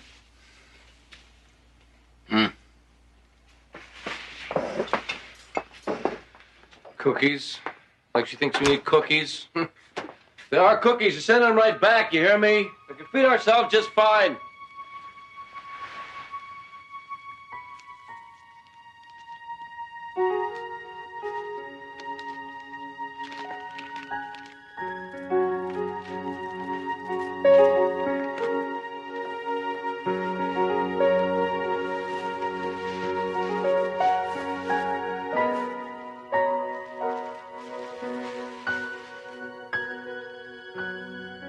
Oh, Susan, you remembered.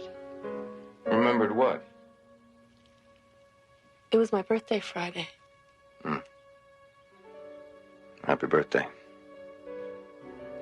Let me see it. Oh, it's just this dog she sent me. What did I say I was going to do anything to it?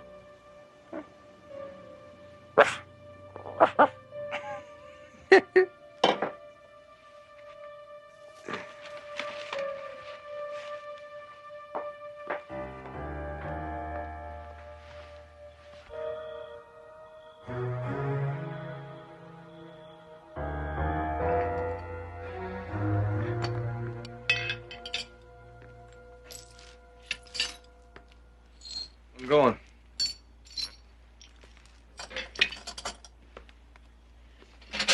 Let me see. That's not so bad. Make such a big deal out of it. They said you little crybaby. I'm sorry I burnt the eggs. That won't happen again, will it? Come on. Give me a little kiss.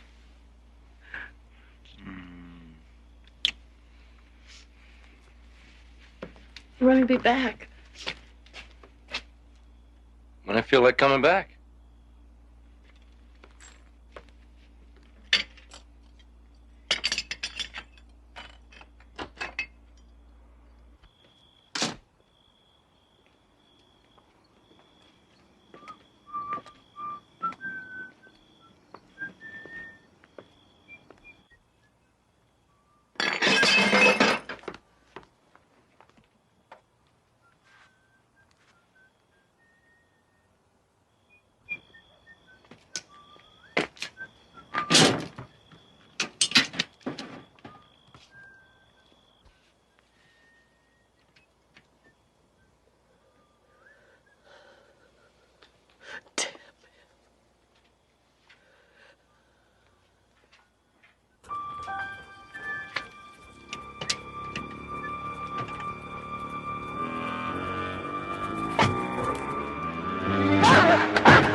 Jesus! Did you see it? What?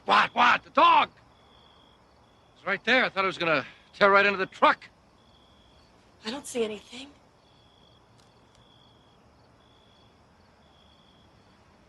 Thing must have run off.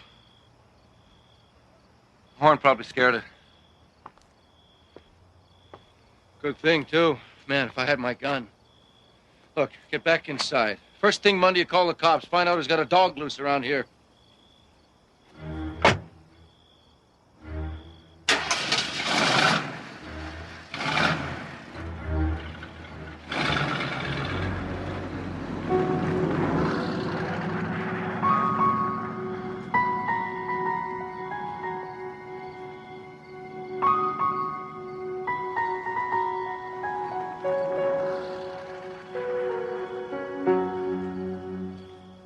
It was the most pathetic dress I've ever seen. I wish you could have been there. You would have loved it. The color was horrible. But it would have been perfect with the new color on your face. I don't want to talk about it. But you can't keep letting him do this to you. It's not his fault. Not really. It's me. I always get things wrong. I'm too slow. I try not to, but sometimes I just get mad. But don't you ever get mad? Don't you ever get angry at the things he does? Sometimes. Like this morning, I got so mad at him. It was like I could feel the anger just building up inside of me, and I felt like I was going to explode. I hate myself when I feel like that. So you bury it. Louise, I think you gotta let it out. That's not how I was raised. Would you like some more coffee?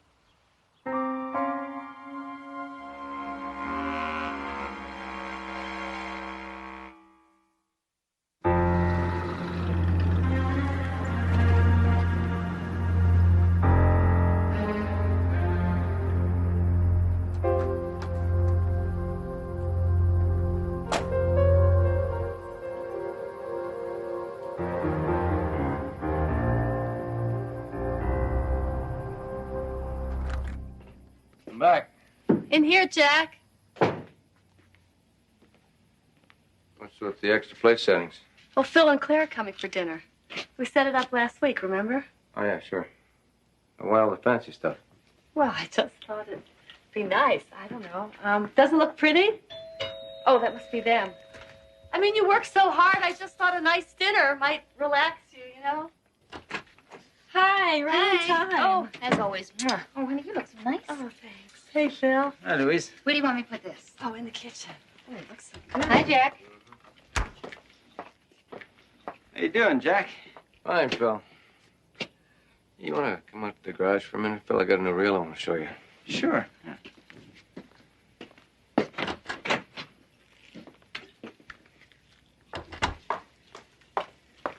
Do you like it? It's real nice. Is this an occasion? Well, I just thought that from now on, if I tried a little harder, things with Jack would, well, you know. I know. I know. You are sweet and forgiving, and he doesn't deserve you. Well, I better go get Jack. You know how those two are once they get talking.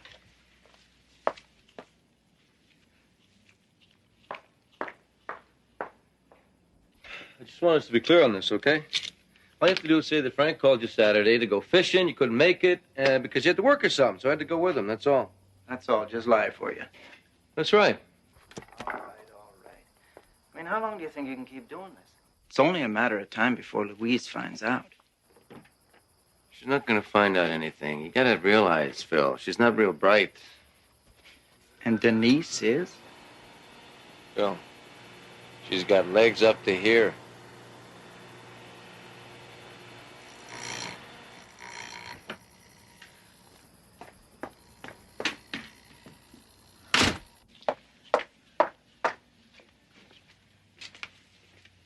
You okay, Louise? I'm fine.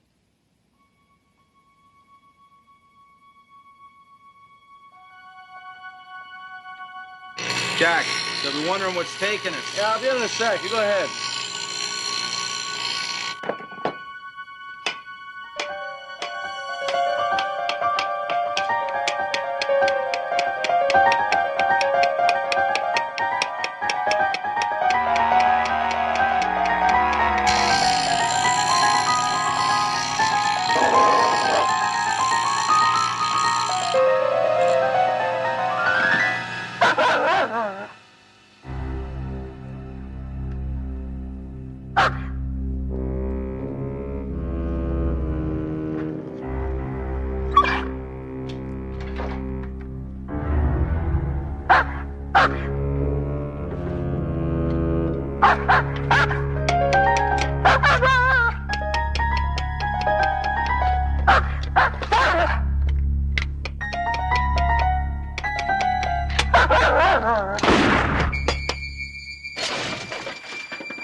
Did you see anything?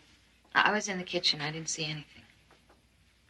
Ma'am, you're sure you didn't see the dog? Sorry, I didn't.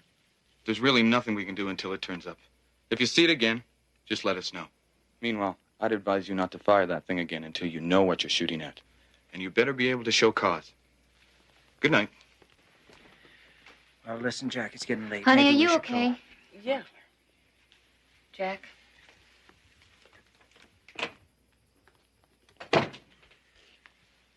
Well, you were a fat lot of help. Why can't you back me up once in a while? I didn't see it, Jack. I can't lie. You know that. Great. Another thing you can't do. How was the fishing, Jack? You never did tell me how it went. It was fine. You know, Frank, talk. Scares away every fish in the county. Surprised you caught anything at all. And you didn't catch anything all day? That's right. What is this, the third degree or something? Huh? I don't think I like the tone in your voice. What, I can't go fishing with a friend? No, Jack, I wasn't implying. You said no.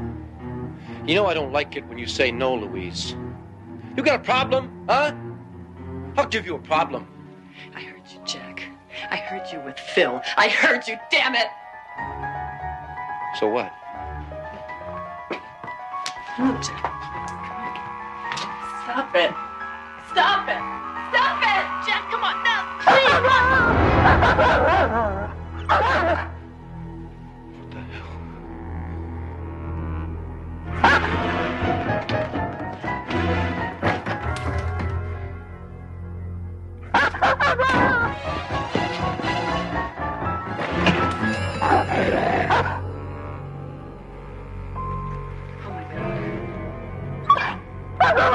No, don't. Don't. I don't want you to. We gotta get out of here. Jack, I can't seem to make it stop. I'm sorry, it just came out. I didn't know. What are you talking about? Stop it! It's me, damn it! It's me! It's here because I wanted you to stop hitting me! Come on!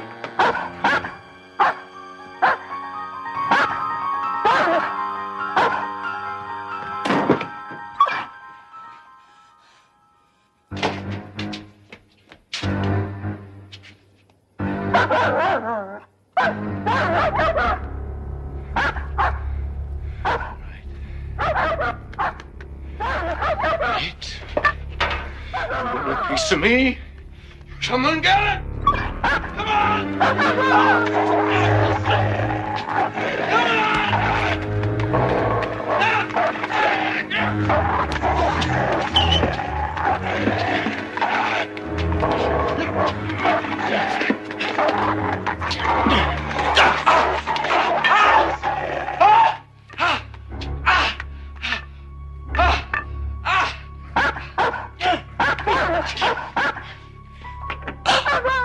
Louise, please, for God's sake, call it off. Make it stop.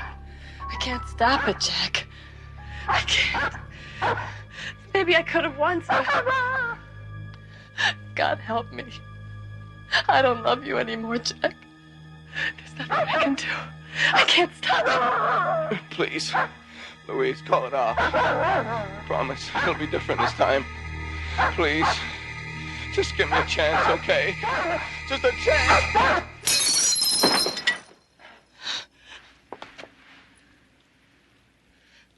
You broke it. It was the dog. It was the damn China dog. You broke it. It was the only thing that was really mine. And you broke it. And I hate you.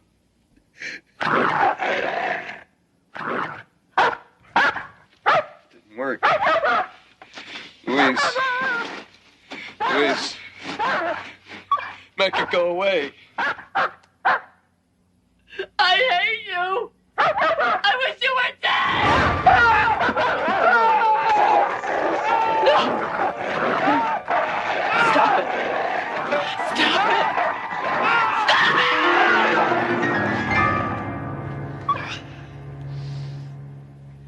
I can't. I can't. Where will I send you? I don't know where to send.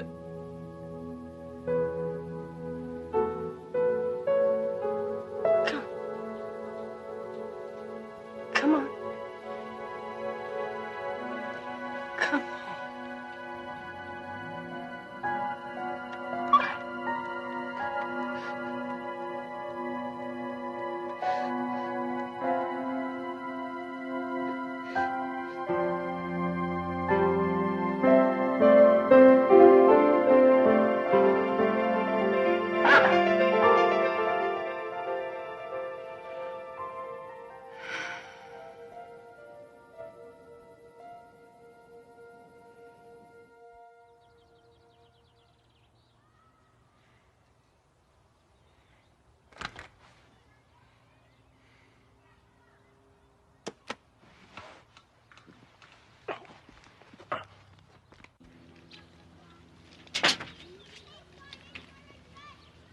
Where the hell do you think you're going? Away, Jack. Away from you. Is that so? You think I'm just gonna let you leave after what you did to me? You sent your little friend away, remember? And now I got a score to settle with you, little lady. You leave and I'm coming after you. No, you won't.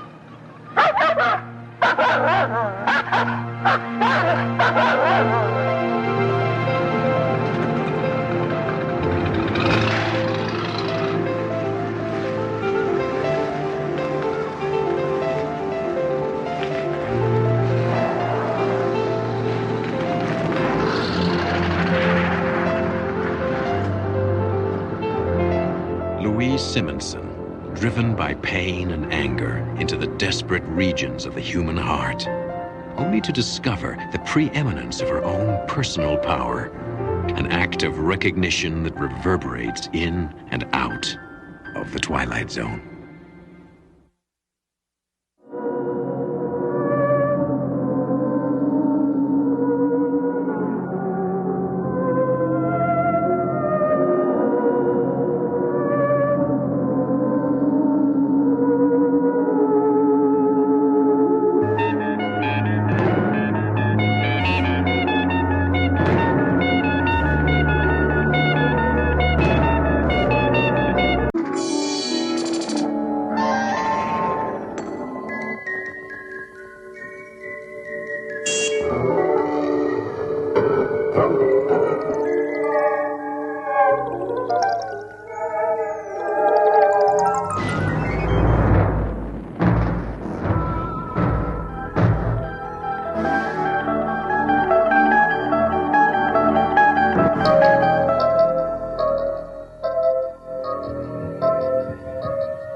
You want some more bacon?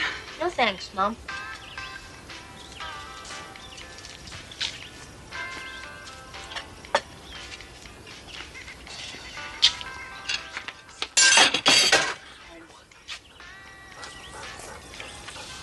I saw that. I'm not hungry anymore. Where do you think you're going, young man? Out. Don't be smart with me. What do you mean out? Out where? I don't know. Down in the creek. Maybe by Possum Meadows. Wait just a minute. Now what? Put your plate in the sink. Oh, Mom. Okay.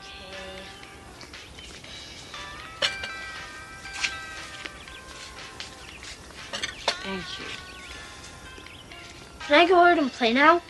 Is your room clean? Mom. Go on.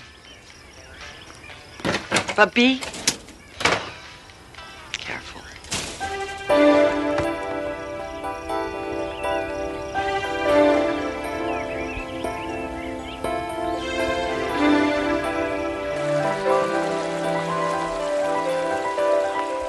For Danny Wilkins, a sunny afternoon is a world of adventure. He's a typical boy who likes nothing better than following a trail, just to see where it goes. But today, that trail will lead Danny through a private reserve, which lies just inside the borders of the Twilight Zone.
Oh, hello.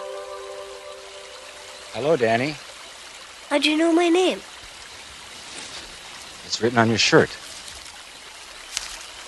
Oh, yeah, I forgot. Who are you? Scout. What is this for? It's just a toy. Of course. Just a toy. Look, What kind of fish is that? it's not a fish. It's a tadpole. They turn into frogs. You know, ribbit, ribbit, frogs. Oh, yes. Ribbit, ribbit.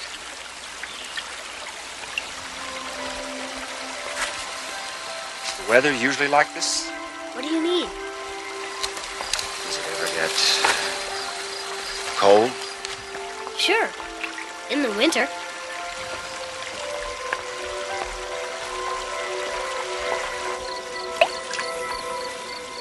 What do you call this place? Well, the big field is called Possum Meadows. This creek here is, I guess it's just called the creek. I never heard it called anything else. You're not from around here, are you? No. But I like it here. Very quiet. You come here often? Not so much anymore. I used to come here all the time with my dad. Well, he wasn't really my dad. What do you mean? I never knew my real dad. There was this guy who lived with us for a couple of years. Mom made me call him Dad.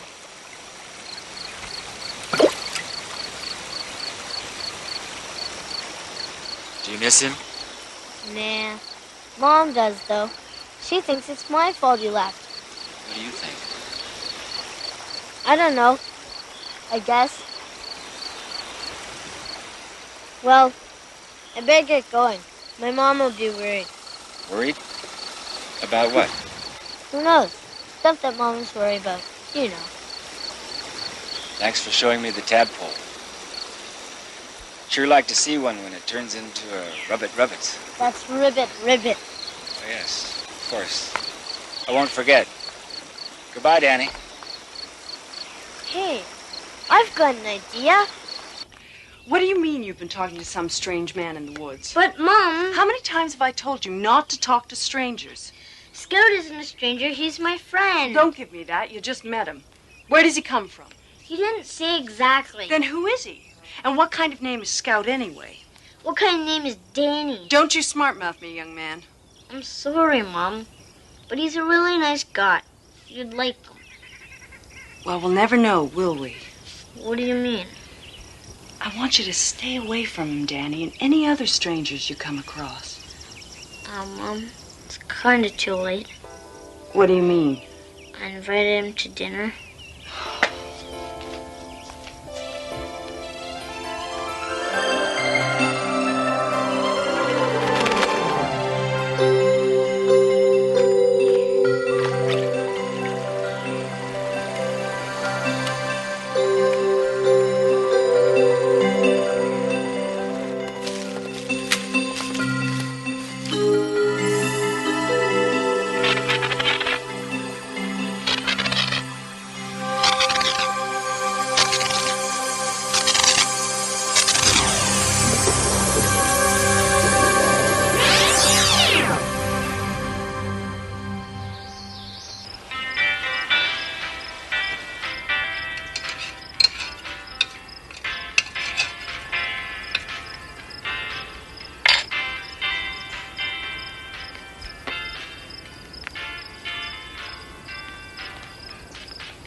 Young man, I can't believe you did this. Hello, Mr. Scout. There seems to have been a misunderstanding. My son is rather young, and he doesn't understand that you just don't go around inviting total strangers. Excuse me, Mrs. Wilkins. You have every right to be concerned about who your son spends his time with. Believe me, I never meant to meet any trouble. Please understand. I understand. I'll just be on my way. Sorry for the inconvenience. Wait. Maybe I was a little hasty. But you know how dangerous it is. There are only the two of us out here. Well, you understand. Well, I guess I have enough chicken for 3. Come on in. Yay!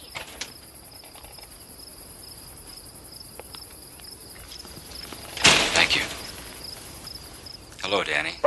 Fifth, quiet.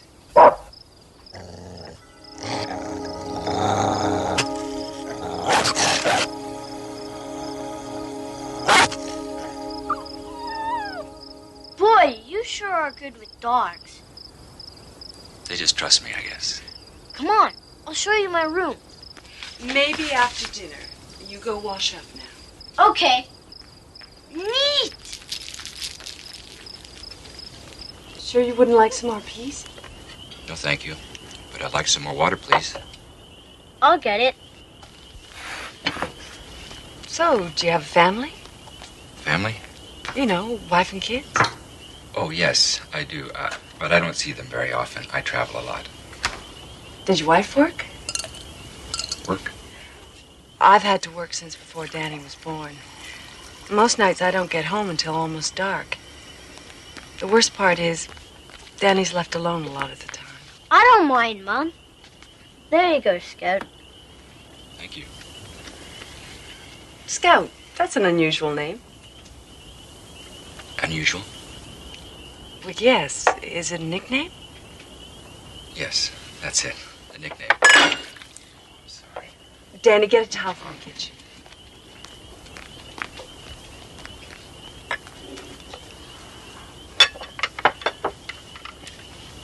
This is a very interesting area.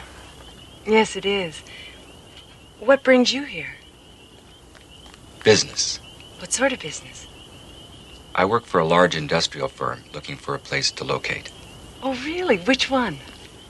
It's confidential. I'm really not at liberty to say. It raises people's expectations. You understand? I bet it's a really big company, right, Scout? Right. Are you staying in town? No, I have a motor home out near Possum Meadows. Oh, yes, I know the place. Hey, I've been everywhere around here. I bet I can help you a lot. Mom, can I go with Scout tomorrow and help him find places for his business? We'll talk later, honey. But, Mom... You should listen to your mom, Danny.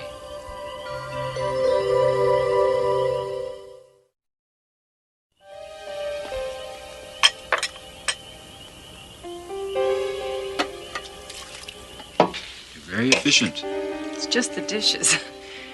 You don't seem to know too much about housework, do you? No, I guess I don't.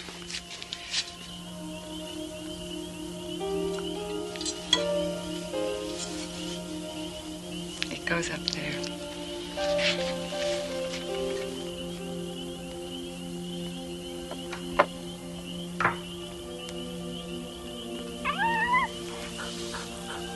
Danny's a fine specimen of a boy.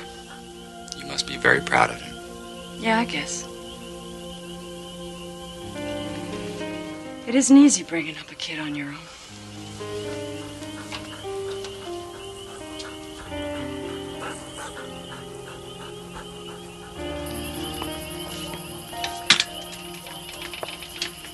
Can you find your way in the dark? Yes. I don't think I'll have any trouble. You want to borrow my flashlight? Thank you, but I don't think... I'll get it. I don't think you're going to talk him out of it. Thank you for the dinner. My pleasure. Maybe we could... Here you go. It has new batteries.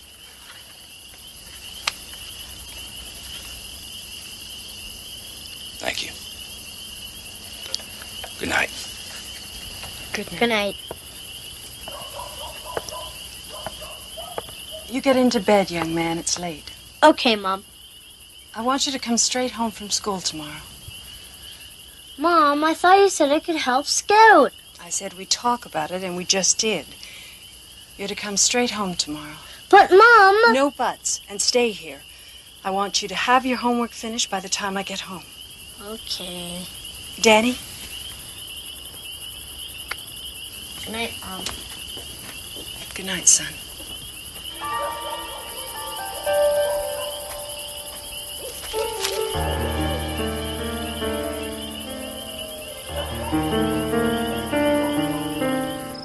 Biff? Biff?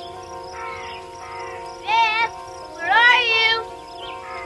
Biff?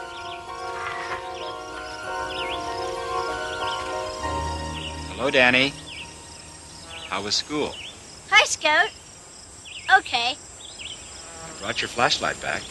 thanks. Are you ready to show me around? I don't know. My mom said I should stay home after school. Oh. I talked to your mom, and she said it would be all right. You did? Yes. She's over at my house right now. With Biff. What's she doing there? We're all going to have dinner together tonight. We are?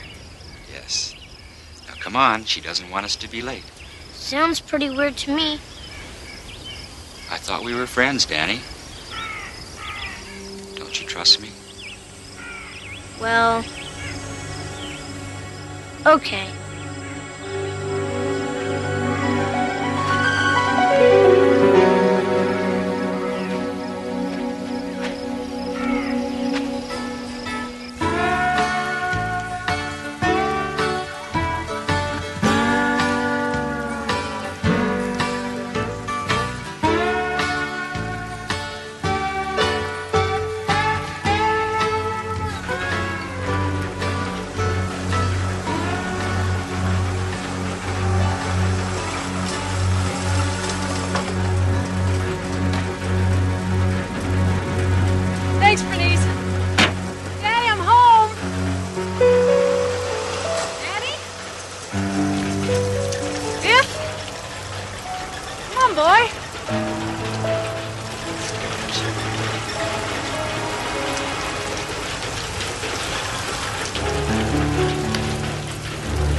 What are you doing? What have you done?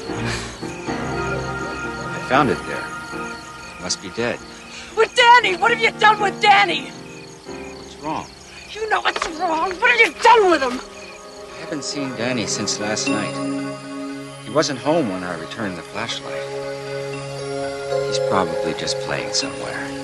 With Biff. I gotta find him. I just don't know what I'd do without him. I'm scared, Scout. I'm so scared. It's not easy raising a kid alone. Is it, Laura? I'll help you find him. You look down the stream bed. I'll look in the woods.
Danny, are you okay?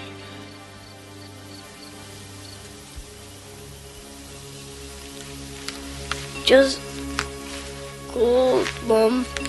Oh, God, I thought I'd lost you. Danny Wilkins, beneficiary of an act of kindness offered by a stranger. A stranger who's been reminded of a truth, the power of which cuts across races, cultures, and even species. The love between parent and child. It's a truth that can change minds and actions, even in a place known as The Twilight Zone.